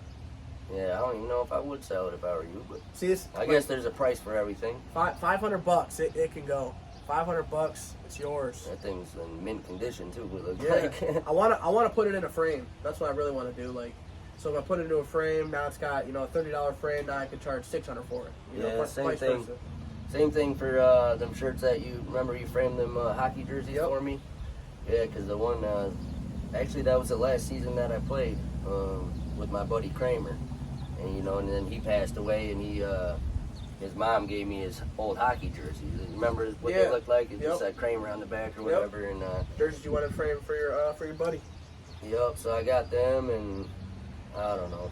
I would never get rid of that, but I also had that Chris Chelios one that you framed for me, and I couldn't see myself getting rid of that either. But I feel like it's almost like once like if somebody wanted to buy it, they were like, "Hey, let me get $200 for that jersey." Before you framed it, you'd probably have been like, possibly. You know, now it's like, it's fucking art. It's part of my garage, you know, like. Right. Well, that Chris Chelios one, I mean, I got a picture with him too, and I don't really give a fuck that much about that kind of stuff. It just fits my. Somebody will probably have to pay hefty overpriced for it if they wanted it. Yeah, I mean, my barn's all Red Wing stuff, you know that. Yep. You know, so it just fits perfect. I have plaques of like Iserman and Darren McCarty and all these different people on there, so why not hang a autographed Chris Chelios sweatshirt on there? You know, and I didn't even expect to see him. Obviously, you never really do. But you ever heard of Chelly's Chili? Chelly's Chili, no. And it's right by Joe Louis Arena back when they were playing there. And we went there to eat. I didn't think he was actually going to be there. He walked in and he was right there. And like, oh shit, what's up? And had him sign my sweatshirt. I met this dude from a garage sale. He pulled up, kind of randomly had a garage sale here. He pulled up, and he knows Darren McCarty. It's like I met him too actually recently. He does like some type of like charity work for. He's part owner of Pincana. Do you know that? No. You know where Pincana is though? That's in Detroit. No, it's in Pinconning where they got that gigantic. Oh, the weed spot. Yeah, he's part owner of that big motherfucker. I always see that shit when I see the little exit. It's like right across from that McDonald's, right? Yep. Yeah, I never stopped there. And they have, I don't even know if you go there to buy shit. I don't know what the fuck they do. I think they just grow it there. But anyway, we met him at the Red Wings game we went to, my brother got tickets for my birthday and shit, and we went there, and he was there, like, basically taking pictures and stuff. We sat, and my dad's like, I told my dad that he was part owner of Pin Can, because my dad knows about it, and so what does he do? He, like, cuts in front of me. I was going to ask Darren about it and talk to him about it myself. My dad, like, and he was like, because Darren says, where you guys from? And he's like, Pincana or something like that. And he's like, oh, we got some good shit. And he's all like, you know, kind of talking it up. But funny enough, I know somebody that works there, and they actually, at Pincana? Yeah, they actually quit recently because they were trying to lower their wages by like $4 an hour or some shit. Oh, damn. But I guess it's because they ended up with like a bunch of powder mildew and bugs and all kinds of shit. So that's the thing about like heavy growing like that. People think it's just like, yeah, we're gonna spend all this money and grow all this dope, but then what happens when a fucking whole crop fucks? Exactly. And it's happened to me before. Right. You know, not on that level, but I still had a good amount, you know, and I had to, okay, it's all junk. I got a couple $1,000s every month into it, but it's gone. Right. Out of all the flavors that you grew, what's one of your favorites you've had? I think Lion's Milk is 9-pound hammer. I ain't got to think about it too much. 9-pound hammer? It was a great, it was a great yielder. It was unique, but also simple. Like it was like a lime green color with like orange hairs a little bit sprinkled in it. Yeah. And tasted really good, grew really good. Everybody liked it. Like the buzz was really good on it. It was kind of like more of like for like right now, like a uppity high. You know, I don't know. Some people only want them downers, but I like the sativa. I love indicas. Woo, I love them. But I prefer a sativa. But if I'm going to bed, then I'm gonna smoke indica. You know. See, I love indicas like just to feel that like. Whoo. Is that what this one is? I'm gonna try it one more time. See if I can get it lit. We'll have to roll another one when we get in the house. But that one is an indica. I'm honestly like, I barely even fucking get sativas. You know, like unless it's like some Jack Herrera or like. Well, I don't even know if it was classified as a indica or sativa, to be honest. But most of them are like 60-40. Right. I mean? So just to say there's a little level, and I feel like they just say that shit just to kind of. So that if somebody does want a sativa, it's not overwhelmingly fucking indica. It's 60-40, so it's mostly indica. I think it affects everybody different. And it does, yeah. Like there's sativas that hit me like harder than indicas, you know. But I always say like my favorite weed is glue, like some Gorilla Glue. Oh, like, really? That danky, fucking garlicky, just fucking the GMO shit. I thought that's what I was just gonna say. I thought you were gonna say GMO. I was just gonna say that. And you're like, that's GMO shit. Yeah, I didn't grow that kind though. Yeah, that was a fire batch. But I remember Lion's Milk. I remember them fucking nugs, bro. I had that before. Well, I didn't have it. That I grew it, but my brother's caregiver.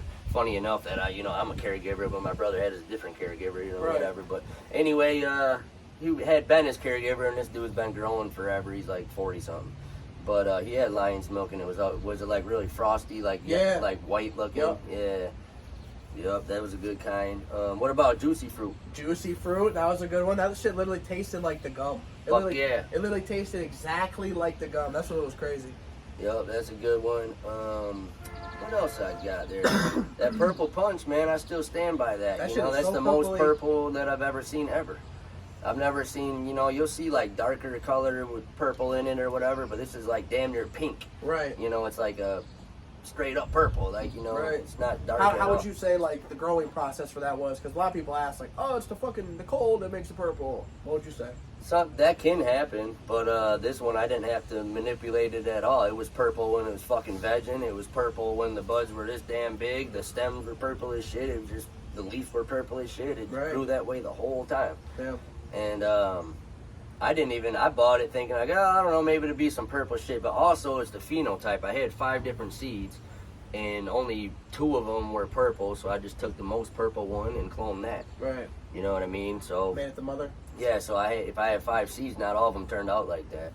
They'd be good and they'd have purple in them, but this one, the whole thing through and through, on the inside, the outside, every aspect of it, purple. But that one, what's the other one I was gonna say?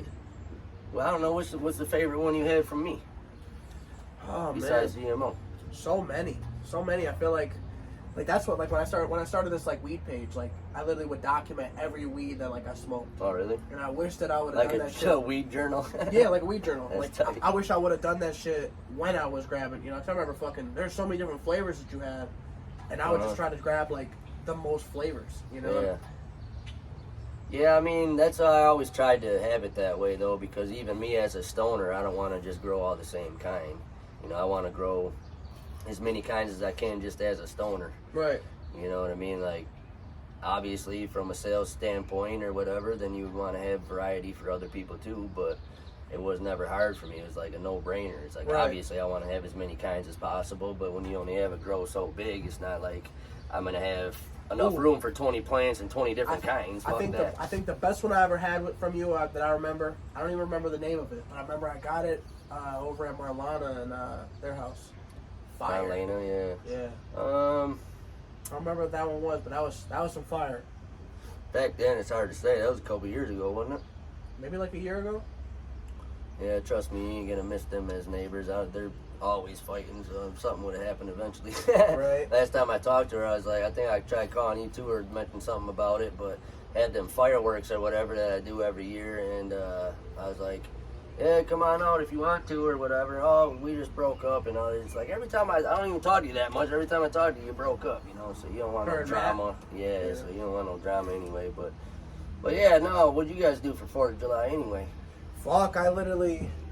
So before, I was here on the 4th, and then 5 days before that, I did 5 cities in 5 days. Oh, really? So we posted outside like the Cincinnati Red Stadium, the Cleveland Guardian Stadium, went to like some dope ass spot in Columbus, Ohio, went to a flea market in Buffalo, Ohio, and then we went to we finished it off in Detroit at the old Metro Detroit backyard vibe, just like dope ass energy. Well, you're trying to do this shit like every weekend then or something? Or? Woo! That was More than that? Yeah, I don't know. That was kind of just like I had 2 events planned in Cincinnati and Buffalo, so I kind of just added other events to kind of fill those days in. And we made it. It was so much fun.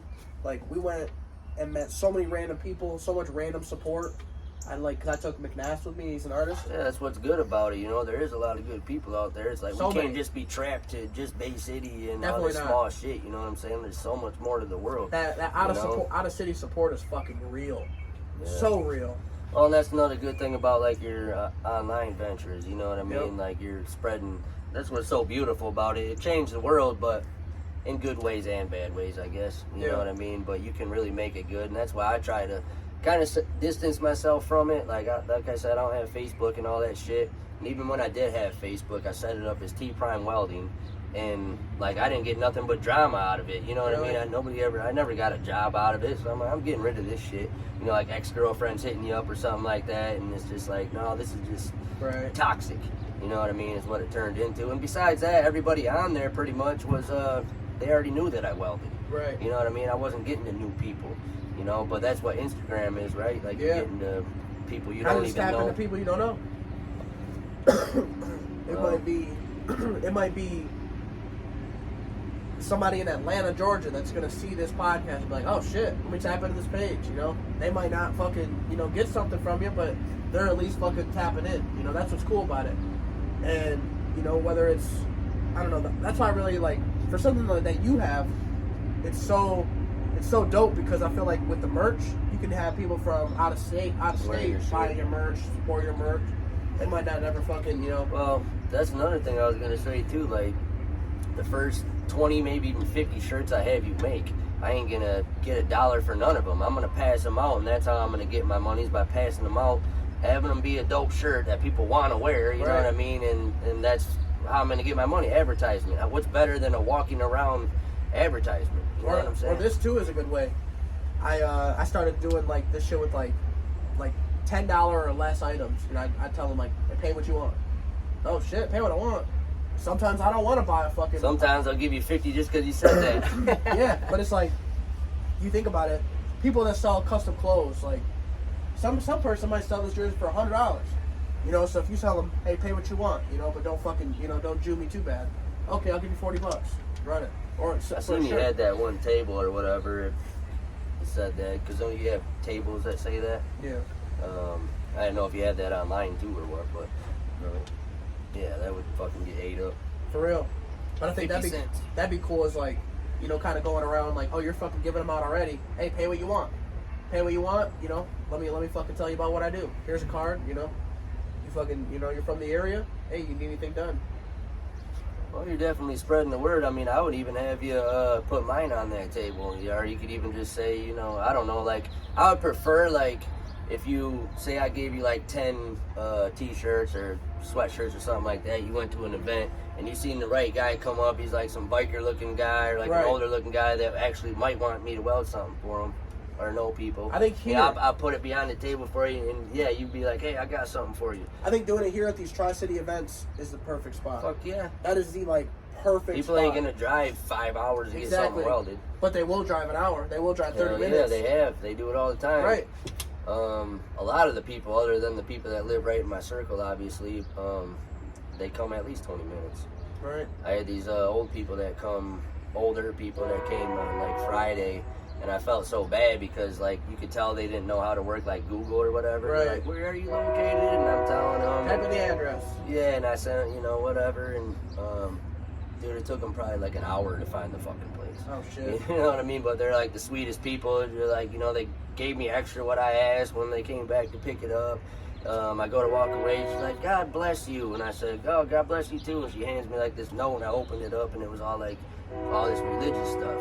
You know what I mean? Like, God loves you, and, you know, forgives you for your sins and all that stuff. So it's like, that's another cool thing about it. You never know who you're going to touch. Working with the public, yeah. Working with the public, just knowing that everybody is different but the same, you know. I love meeting people now. Before I was way more like, you know, shy and like fucking, if I don't know you, stay away from me type shit. Now it's like, hey, how you doing, you know? So I'm still growing in that way, but I think it's a good thing, you know what I mean? Why be a hermit or something, you know, where it's like nobody fucks with you?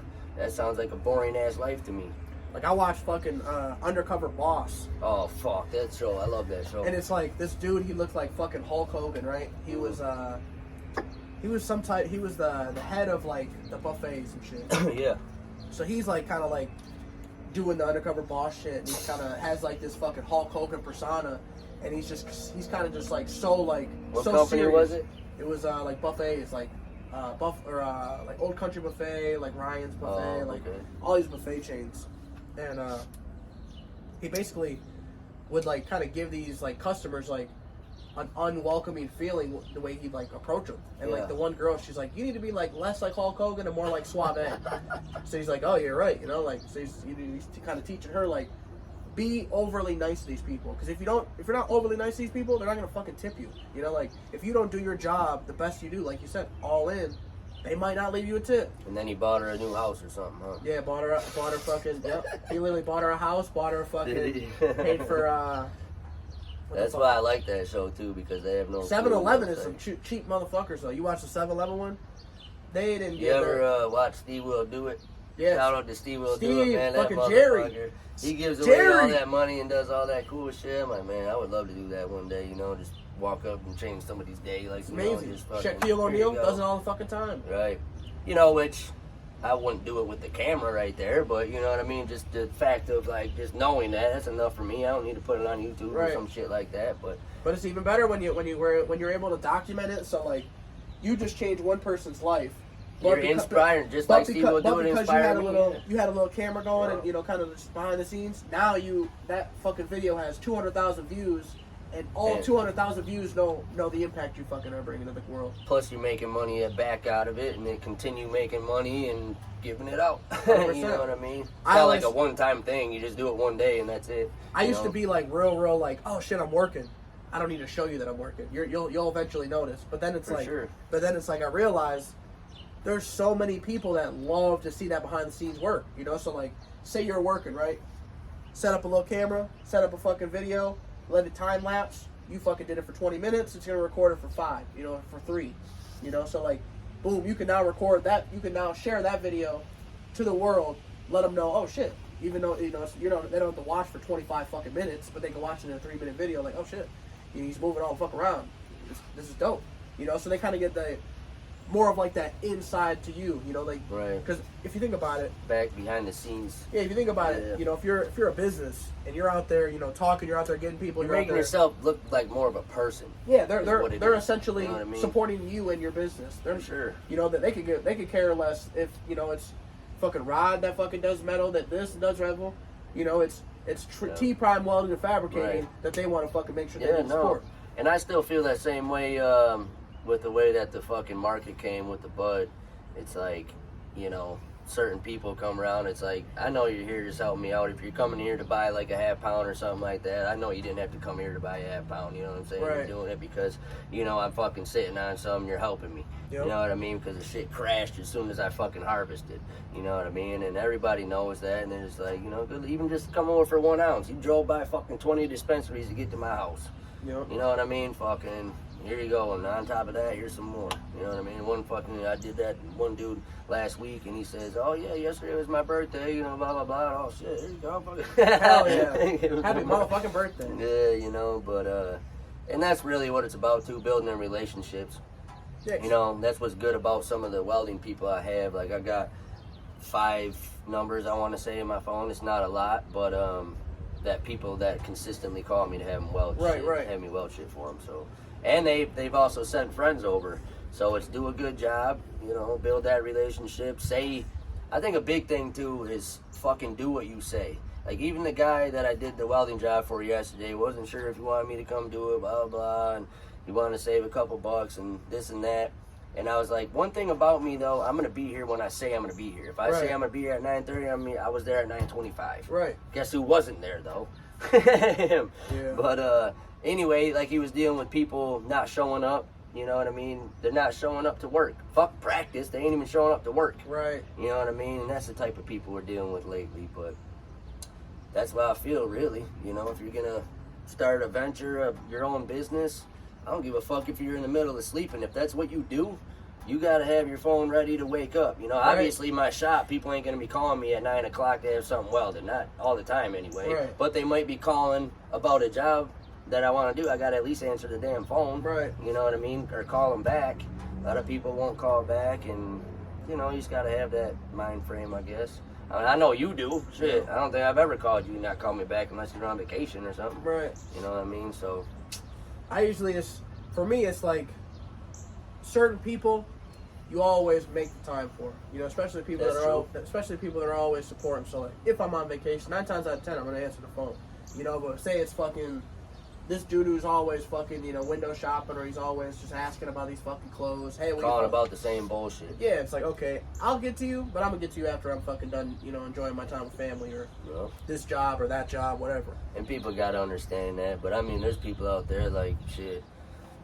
I mean, there was probably even a time where I didn't fucking call people back. Now I know for a fact that I call everybody back because I understand the importance of it. You realize that just because you missed that one call, you might have missed 100 more calls just because of that first one. Right. You know? So that's a big part about it too. I'm sure you got repeat customers. Oh yeah. You know, everybody does that, does good work. Well, they always say, it's like that great saying, like, you do something bad, you're gonna tell 5 people. You know, you do something good, one person's gonna at least fucking say something. You know, so like more people will hear about it if it's bad work than if it's good work, which is sad. But it's kind of that reminder, like, stay consistent, don't fucking quit, go all in, and just fucking the results will show. You know, like, I never would have thought, you know, by doing this podcast that, you know, it would change, you know, people's lives, or, you know, like. I mean, I remember when you said you were first starting a podcast, you already at episode 95. That's fucking crazy. We tried to get it to this man was 100. We tried. You know what we didn't try too hard, but it's all right. Yeah, we had to just get it in. I'm sure it won't be, but if it's one of the most popular episodes, then we'll do it. 100. I already know what do you think? You got somebody planning for 100 or? Nope.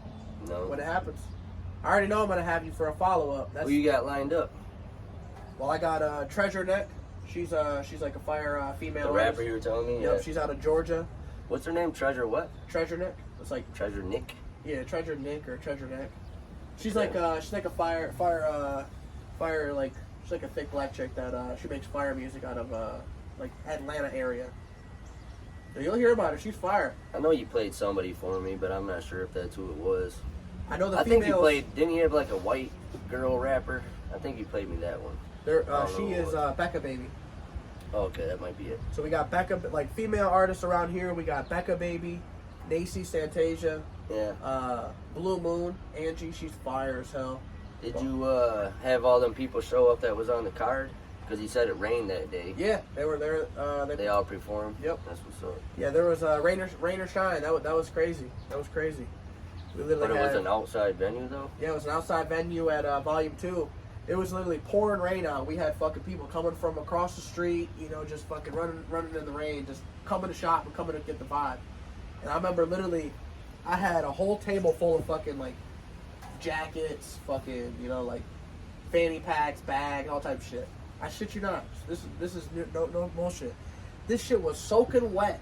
This lady paid full price for it. It was like $30 for a jersey, $30 for like a shirt, or, you know, and then like fucking a fanny pack. She paid full price, and I literally remember just squeezing out like as much water as I could before.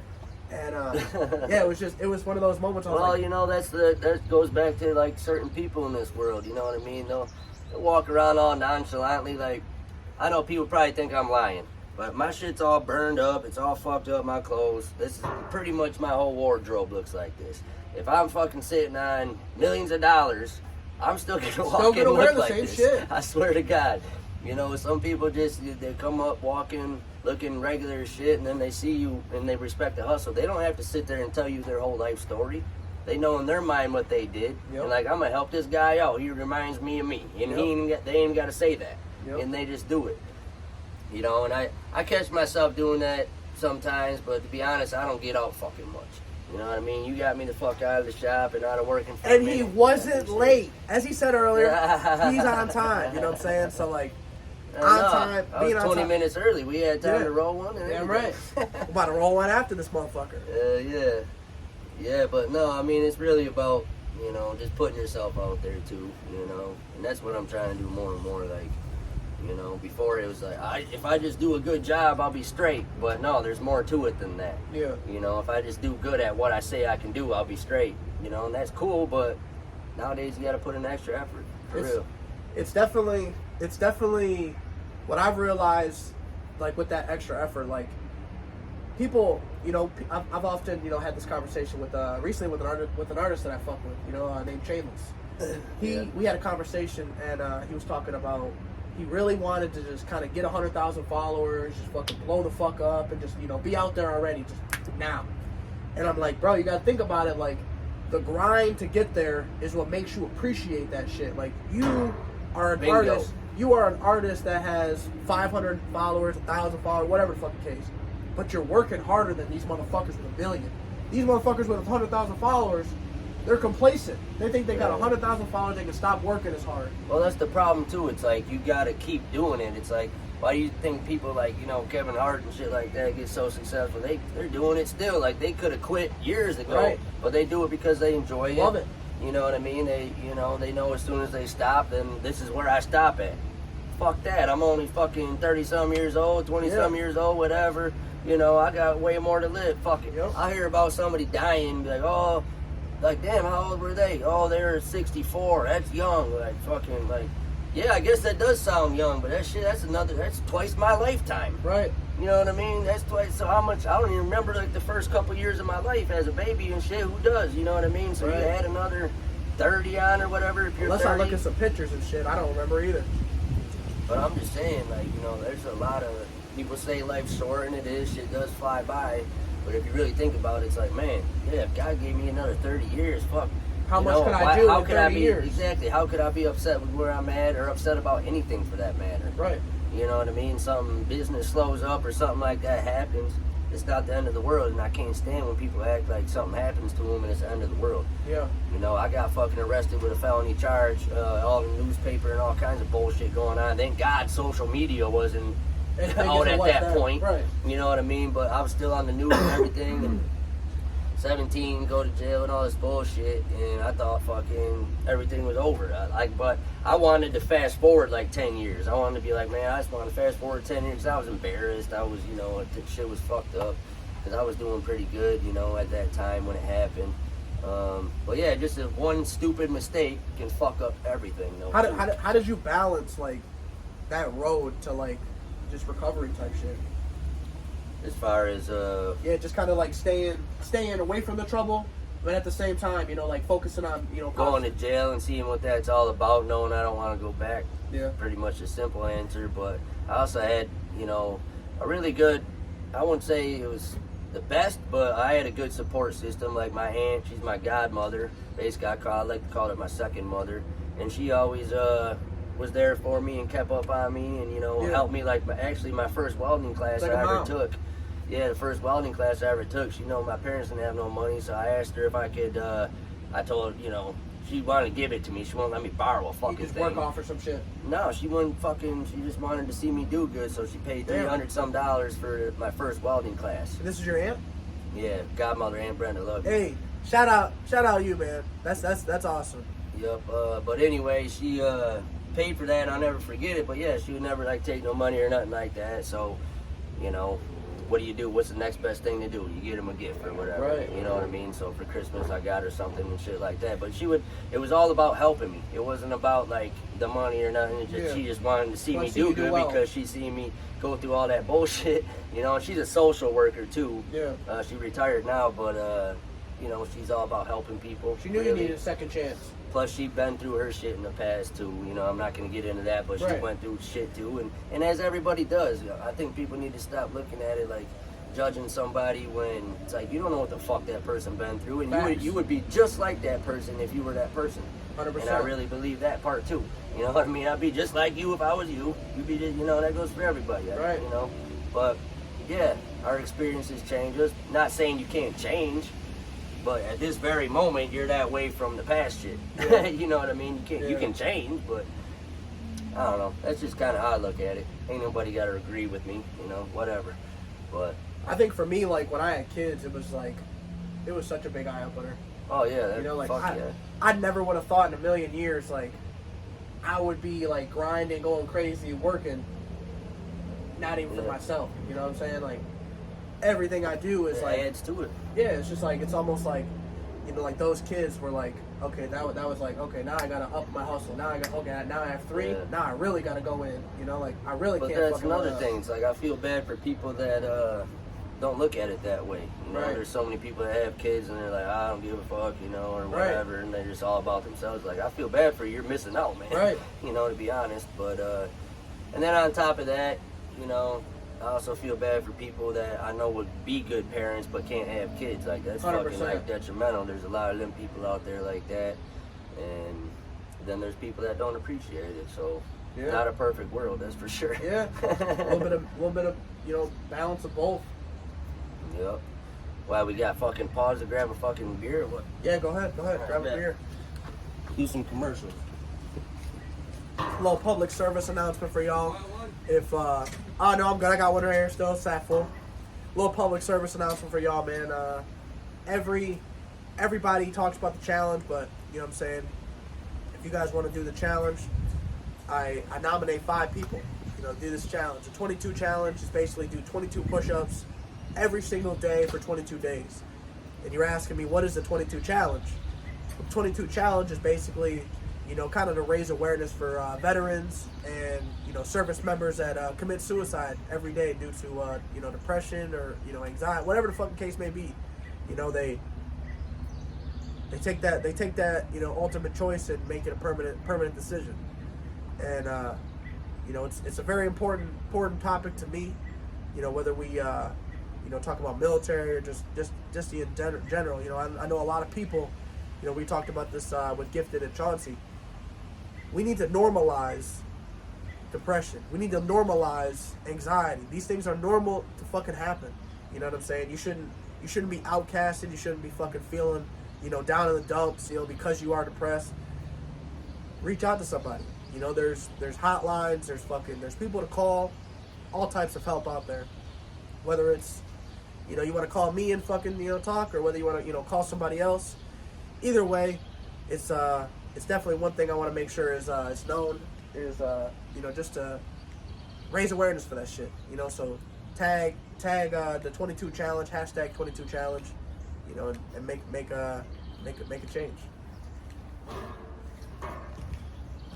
You got some type of sponsorship thing going? Yeah, well, not even a sponsor, just a little public service announcement. We was talking about the 22 challenge. It was basically every day for 22 days. People can I challenge people to do the challenge. Basically where they do 22 push-ups for 22 days and raise an awareness for the veterans and service members that commit suicide. There's all across the branches. That's the Marines, the Navy, the Air Force, the fucking Army, Coast Guard. You know what I'm saying? all branches, 22 members kill themselves every single day. You know what I'm saying? We lost 22 today probably. You know what I'm saying? It's not even fucking noon, or it's not even 5 o'clock yet. So shit, I know a guy that I would love for you to have on this podcast. You probably won't even have to say 2 words with this motherfucker, but he's really PTSD, and I feel sorry for the guy. You know, he I guess he was the one driving the tank or whatever, and went over a landmine, and everybody on IED. Everybody died except for him. So Damn. he's got like some crazy PTSD, but he's always got, oh, I love you, bro, and all that shit, and you know, talks a lot. But I really want to see him conversate with other military people. You know what I mean? Like, sometimes I feel like, I can only go so far, ask him questions see about what brings it out of him. Oh shit, you were in the army, you were in the military, Right, we jumped on planes together, Oh, you was in that? Yeah, you Dude, this dude would talk your fucking ear off. But he's hard to get a hold of, but like I said, he's got his issues, and yeah, there's actually a lot of people that are worried about him too. And I don't even know that many people in the military, so 22 almost seems light. Yeah. You know what I mean? I'm sure there's way more than that on certain days. Right. But it's that's crazy. sad, man. It's a statistic that, in my opinion, we definitely could make go lower. You know what I'm saying? We could definitely make these numbers go lower. I don't think the drugs are putting them on is the answer, but I'm not a doctor. But I would recommend just, smoking some bud, and it's sad if some of them, they changed that now, right, where they can smoke weed or... They can't smoke weed in the military, but... After? Yeah, I think, like, before, like, when I was going to, like, the VA, like, religiously, like, before COVID and shit, fucking, they would actually, like, hate you smoking weed. Like, I remember telling this one lady, like, it's like, how often do you smoke? I'm like, I smoke every day. She's like, cigarettes or, and I was like, no cigarettes. I don't smoke any cigarettes. I just smoke, like, I'd say like 5 joints a day. And she was like, that's a lot.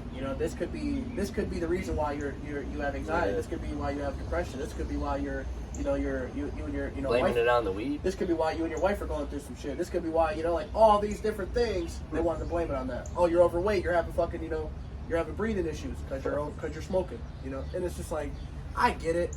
Weed is not gonna fucking, add to my life. You know what I'm saying? Like, It's I'm not for everybody, but some people it can be life changing for bad. Some people it can be life changing for good. Yeah.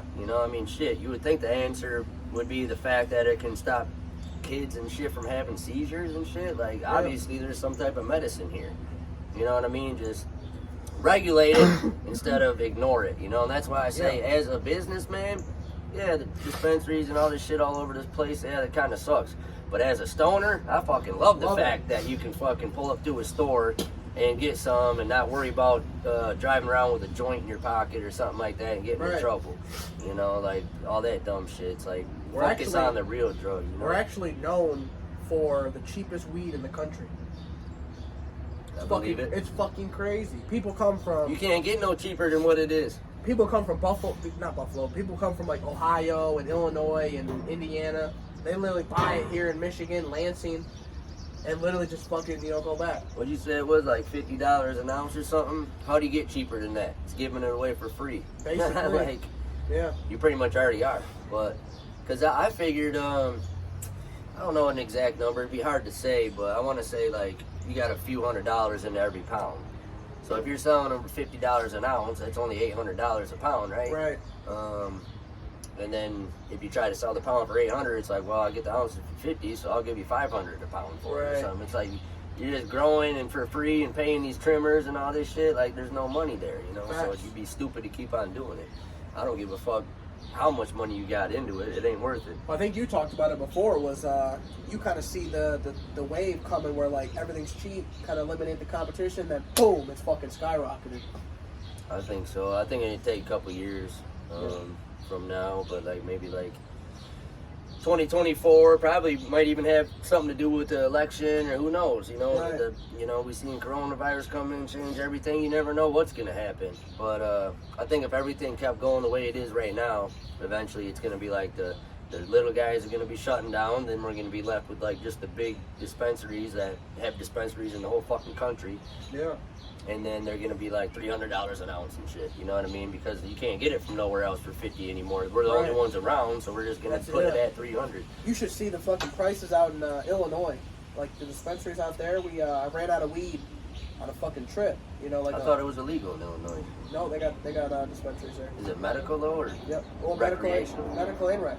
Is it? Yep. So you can go in there and fucking do both. But fuck, it's like $70 a fucking eighth. It's so fucking much. Like ounces are just like outrageous. Like I remember getting like a half a weed, and I'm like, Jesus, we just spent like fucking so much money. Was it even in good? Like how good Oh, was it was for good. 70 and 8? I'd think that'd fucking put my dick in the dirt. It should be the best fucking weed you ever smoked. Yeah. But pretty much. no, I think we have way better weed here. Like I've had way better weed than you've had. Yeah, quality I don't think's ever really been an issue too much around here. Right. There's always been a lot of good weed. Every now and then you come across like a bag of swag, but it'd be harder to come across a bag of swag than some good shit. Right. You know, like I remember one time somebody, oh, I got some pink cotton paralyzer, which you've heard of pink cotton Yeah, that's some paralyzer, classic right? shit. Right, and somebody tried to tell me they bought a bag. That shit's been dead and gone, man. Right. I don't give a fuck what anybody says that They're they just took something and making the yeah, name of it. Exactly. So back in the day, it was the shit, but honestly, it was the shit back in like the 90s and 80s or whatever. Like nowadays, it doesn't match up to some of the best shit we got in the you know, dispensaries or whatever. Like it was the shit back then. Nowadays, weed is different. You know, so even if you did have that. But anyway, I had a guy from Pinconning, and he's like, oh, I got a pound of Pinconning paralyzer. I was like, blah, blah. And I fucking went and checked it out, and it was like the swaggiest, stringiest, brownest fucking shit I've seen. And I'm just like, I'm good. Don't call it this ever again. Change the name of it right now. Yeah, but I was like, I'm good anyway. I mean, that was like the only time I seen some swag in a long time. That was probably 5 years ago or something like that. But yeah, anyway, it's harder to find bad weed than good weed. Yeah, it's crazy to think though. Like, especially considering where we came from. Yeah, right? 5 years. What is it? 10 years ago, maybe. 10 years ago, like mids were everywhere. You know. Yeah. You'd be lucky if you got an ounce with like only a couple seeds. Yeah, exactly. You know, every fucking everybody wanted seedless weed, and then it was just like this fucking plant, dude. Like, you're gonna have something to this bitch.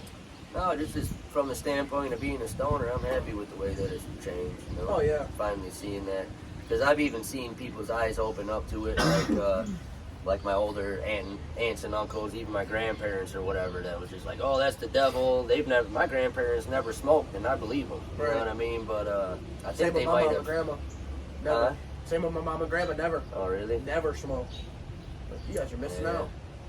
Well, either way, they might have tried gummies. I don't know. They say they've actually bought them from me before and say that they're from their friend, but I have no fucking clue if they ended up eating them or not. Right, they don't want to tell you. It's the weed. I won't be These surprised. gummies are for me. Yeah, but no, I mean, a lot of older people, they change their mind about it, their attitude about it. It's like, well, it was a bad thing when I'm sitting here growing it, even though it's legal and everything, but as soon as there's a shop on every corner, everything's all good, you know. Right. But in a way, yeah, it helps change like the higher generation that was against it, mind. You know, some people they're always going to be against it. You know, there's no getting around that. But for the most part, you know, I've seen a lot of people change their mind, be open to it at least. You know, like, yeah, fuck it, let me get a hit. It's crazy. We had Volume 2. It was kind of like predominantly a kid event, like Tri-City Vintage Flea Market, and we literally had a weed sponsor. And one of the ladies, Puff. Puff was sponsor, and we literally had a lady call me. She was a Karen. I don't even know her name. Karen. Yeah, but she was like, you know, Karen, hey. like they say how ladies are Karen. Yeah. That type. Big Karen. Okay. So she's messaging me, calling me like, hey, you know, do you realize that you're having, you know, like this is a weed brand. You can't have it with kids. Blah blah blah. And What's that got to do with it? We ain't sitting here smoking the shit. I said, I'm not gonna fucking, you know, like you don't have to worry. Puff isn't gonna fucking be there like passing out joints in public. You know, like they're not gonna be smoking their booth. Like it's a vibe. And she was just, you know, kind of just so turned off about the idea, like, oh, you're having kids shit. I'm like, if you think about it, lady, like, this Did you dispensary. meet this lady or is it just on the phone? She just called me, yeah. I was like, if you think about it, these dispensaries, they support local. They're trying to, well, some of them. The one that you went to that didn't allow fucking, put a sign up, that's some bullshit. Yeah, that was some bullshit. But for the most part, these dispensaries are benefiting from us as a community. So it would make sense for them to support the community, you know what I'm saying? But like if you think about some dispensaries, they give a fuck less. Like stores like Rite Aid, fucking they get fucking less. You try to put a spaghetti fucking dinner fucking. They're the flyer. only ones that said no. I went all around Bay City and asking people, and everybody was like, yeah. Like they're like, in a way, they even seemed enthusiastic about it. Like, oh yeah, you know what I mean? Right. They're like, oh, let me see. And he like walks to the back or something and comes, oh. I'm like, as I'm buying a gram still, I was like, what's your best shit? Which goes back to the dispensary being silly because I'm like, yeah, what's your best shit? She didn't even know what to give me, really. I'm like, the most expensive then. You know, it's like some ditzy girl working back there. So she gives me this shit, and it wasn't nothing like the stuff we smoked right there is way better than that. Right. You know, and that was supposed to be their best shit that they have. Right. You know, and it just didn't make no sense to me. It's like, I think I paid $35 for a gram of it or something like that. It wasn't nothing special at all. Right. So there is still people getting down on it, but then they have like that cheap shit that they got from the greenhouse or some shit. Like some people think like all this stuff's indoor, but there's actually a lot of really good greenhouses out there that they ain't got to pay that electric bill and shit. Yep. Not as heavy as like what I was paying. I used to pay like $1,500 a month probably. That's insane. I was paying like $600-700, and I thought that was a lot. Just for that? Yeah. Huh. That wasn't even. I thought you had LEDs. I did. Really? Yeah, it was a lot.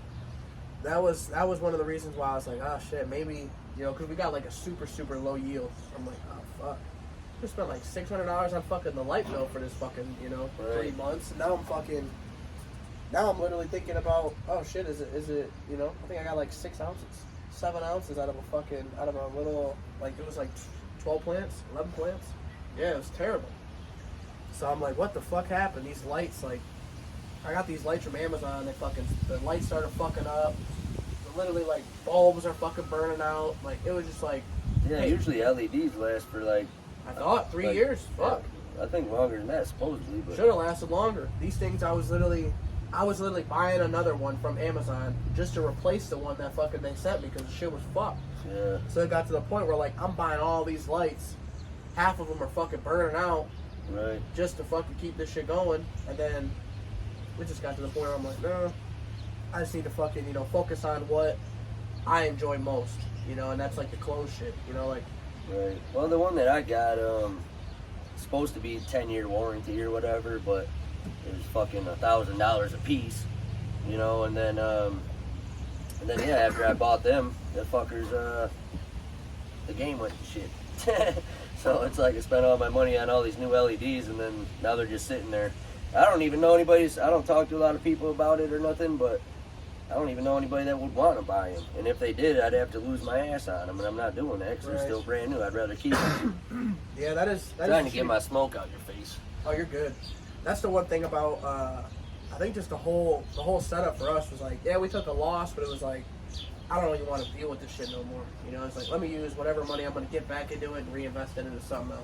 You know, just try and that's the thing, too. It's like it wasn't a loss by any means, but not all together. You know, like it ended with a fucking pretty big loss if I don't ever use them again. But to be honest, it's never been about growing weed, man. It's always been about growing a welding business. Right. That's been the fucking get-go start. I don't care what anybody thinks, because I know there's a lot of people that think the opposite, and it was never about that. It was like, okay, well, I know how to do it. I'm pretty good at it. It's working out. It's like a side hustle in my mind. What can help fund the fucking welding? Fucking right. Or to help in the slow times or whatever. Yep. You know, so that's what that was pretty much, but it's always been about, get a new welder. Eventually I want to get a plasma cutter and a pipe bender like I was telling you, but other than that, I have everything that I need to do to weld anything that enters that shop, or even for that matter now, anywhere in the damn world. Right. You know? Just a matter of time. I think it just, like we were talking about earlier, just getting more clients I in. hope so, and that's why I appreciate you having me on to fucking promote it, you know? I don't give a fuck if only 5 people watch it. There's still another 5 people that, you know about me, know that I exist, and if they're around here, they can tell somebody, oh yeah, I know this place, you know, so. We'll definitely make sure we tag your page, tell them about, you know, everything in the caption. Like I said, I want y'all to tap the fuck in, whether you need a small job, medium job, big job. Tap into Trevor, man. T Prime Welding Fabricating. He's located out in, you call it Linwood? Linwood, yep. 48634 Linwood Road.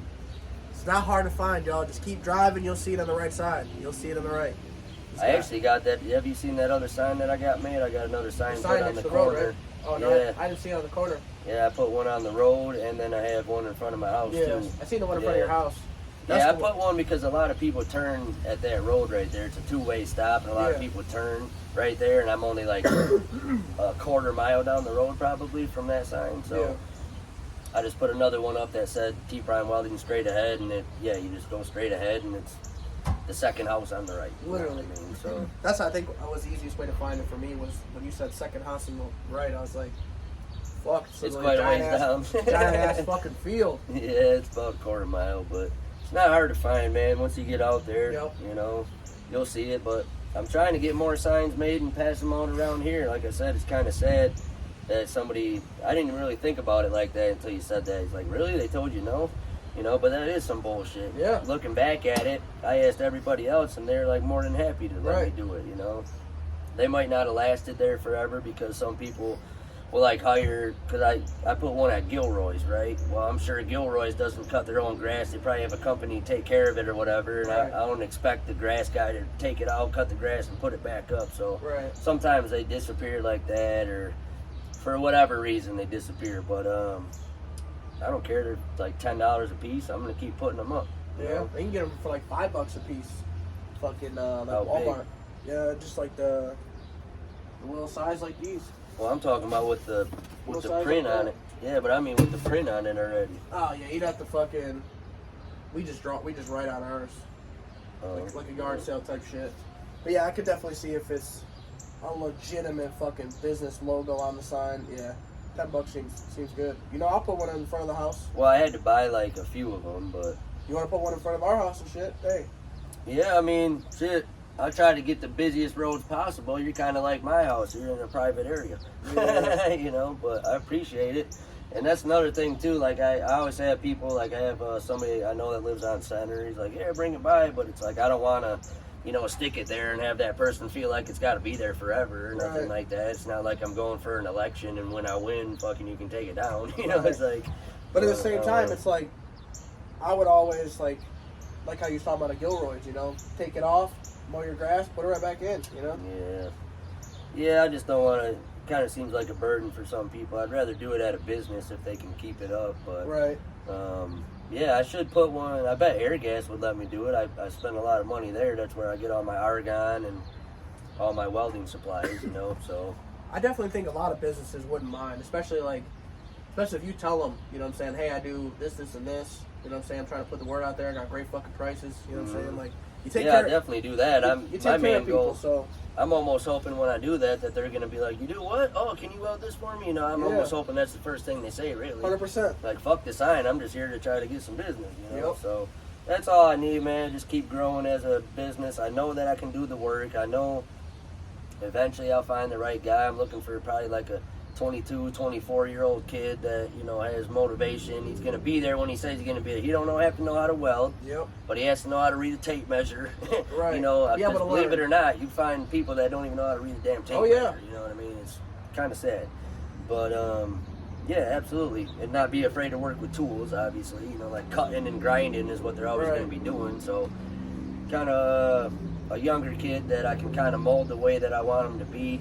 And just take care of them, you know what I mean? Like, show them the ropes and, you know, spend some time on somebody, not just like some random guy that knows everything. I know a couple people I might be able to reach out to them and see. Even if they're just slightly interested in welding or anything like that, it might be a good person. But, yeah, I don't want to hire no know-it-all that's like older than me or something. Take over the business. Well, try to act like, you know, they know more about it. And it's like, even if you did know more about this certain thing, you know what I mean? I'm looking at all these other aspects that you're not seeing, like going back to the behind-the-scenes thing. You know what I mean? That's what's kind of cool. It kind of reminds me of like American Choppers or whatever it's called. Like West Coast Customs. They do like the behind-the-scenes, like dealing with the customer and then dealing with the guy that makes the blueprint, and then, you know what I mean? It's kind of cool. You get to see how everything's done. Yeah, there's a lot more to it than what people think. And if you didn't show that, then how do they know? They ain't gonna. But. Yeah, I don't know. I ain't gonna never do no damn TV show like that or nothing, but it seems like it get in the way. I think them guys just want to be movie stars or something. They definitely if you came check out that fucking brand now, like they do some extravagant fucking bikes. It's just to the point. Bet. It's just to the point where like it looks like a fucking car. You know, it's so goddamn long. They always did though. Yeah. Really. Some of the shit they make, they probably just do it to see if it's possible. Right. And I do some of that shit with welding too. Like I'll just mess around, and I'm also one of them people where I feel like anything is possible when it comes to like making something. Right. Like if you can think of it, like I mean, how the fuck do you think there's planes flying in the sky? Somebody thought it up, worked on it. Even if they weren't the guy that made the finished product, somebody, because of their work, ended up getting to that point. You know what I mean? So even if I make something one day, I invent something, and then 100 years later, or even whatever shorter time, they make something better because of the one that I made. You know, I still feel kind of responsible for that. And like I said, it ain't all about the money to me. It's about the lifestyle. Right. You know what I'm saying? Really. Enjoying it. Yeah. And you're doing what you want. You know, I'm doing what I want. You know, but we're also family men that take care of our fucking shit, because there's a lot of people that do whatever they want and they're pieces of shit. 100%. You know, so the day that happens, I'll be looking for a job, but that ain't gonna happen. You know what I mean? You want to leave them with the dope closing statement?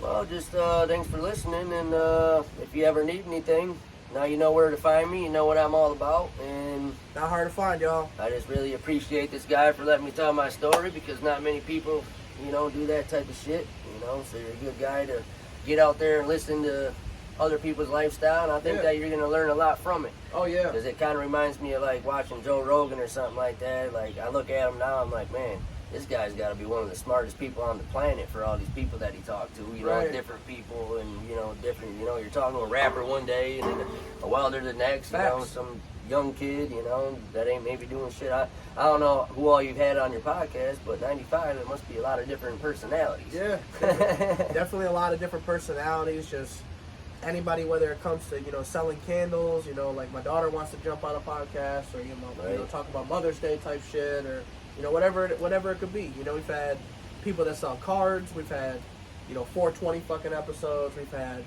you know, just a little bit of this, a little bit of that. Creators all alike. You know, and I think that's where you fit into the mold perfectly. You know, like people always say, like, oh, I don't know if I'm a fucking good fit for your podcast. You know, like this is no, you're perfect. You're a hardworking motherfucker, and you got a story that motherfuckers need to hear. Yeah, I mean, the only reason I would be any least bit skeptical about it is because I'm more action than talk. You know, I know we're sitting down and talking shit, but it's also, in a way, it is action. You know, if we're gonna, you know, make something out of it, you know, you make money out of it, I make money out of it. We're still doing what we're trying to do here. You know, and besides that, just if it's good for somebody to listen to and change the way that they think, you know, I think that's important, is to listen more, I guess, whatever. A very good episode, just kind of with like knowledge and, you know, vibes, man. I hope y'all enjoyed this one. Like I said, small, big, large projects, holla at him. You know, he does a little bit of everything, and as you heard throughout the podcast, he's definitely willing to, you know, to work on anything. You know, and challenge me too. I'm not afraid to be challenged. I love that. So make sure if there's something you think I can't make, please call me and have me make it, because I will. For real. Whether it's as simple as fucking, you know, trying to get him to fucking get a, you know, a barn door fucking, you know, a mounting piece, or whether it's you got a, you know, your little fucking car, you know, your little 24-volt fucking car breaks down, you got to fix it. Or whether it's you got to build a trailer from the ground up and you want it to be a fucking business one day, you know. This man does a lot of things, and you definitely are going to hear more and more about him. Make sure you go follow the page, T Prime Welding and Fabricating, and just go show some love. Tap in. I'm going to drop his name, number, all that shit, so it ain't going to be hard to reach him. You need to get a hold of him. It's easy. But yeah, I want to thank you. I want to thank you again for coming on the show. Thank you, man. Yeah, definitely a follow-up. I'm excited to come pull up to his spot and maybe show y'all exactly what I'm talking about with the vibe, the shop, the Red Wings drip. So. And next time we can bring the wife and the kids on. Damn right. Damn right. Tell them what they think about it. Yeah. Being married to two business owners that are constantly fucking on the go. So, but yeah, it's been a good one. FGP, Feeling Good Podcast, the podcast your brain wants. If you got talent, let's showcase it on FGP, the official podcast for the Tri-City Stampede and the home of No Cap TV, man. It's been Trevor. It's his show. Make sure you go fucking tap in. like again, I'm gonna beat a dead horse, but that motherfucker's he's already dead, so I might as well beat the shit out of it, man. So go tap in, call him, hit him up, message him, don't matter. But yeah, episode 95. As you can see, we got Stafford and Kevin Garnett, and you know Kevin Garnett, he won the goddamn finals, 08. What did he say? Anything is possible! And that's how you need to fucking think about talking with Trevor, man. Anything is possible. Just create it and fucking bring it to fruition. We here. Till next time, y'all. It's been real. We're coming right back soon.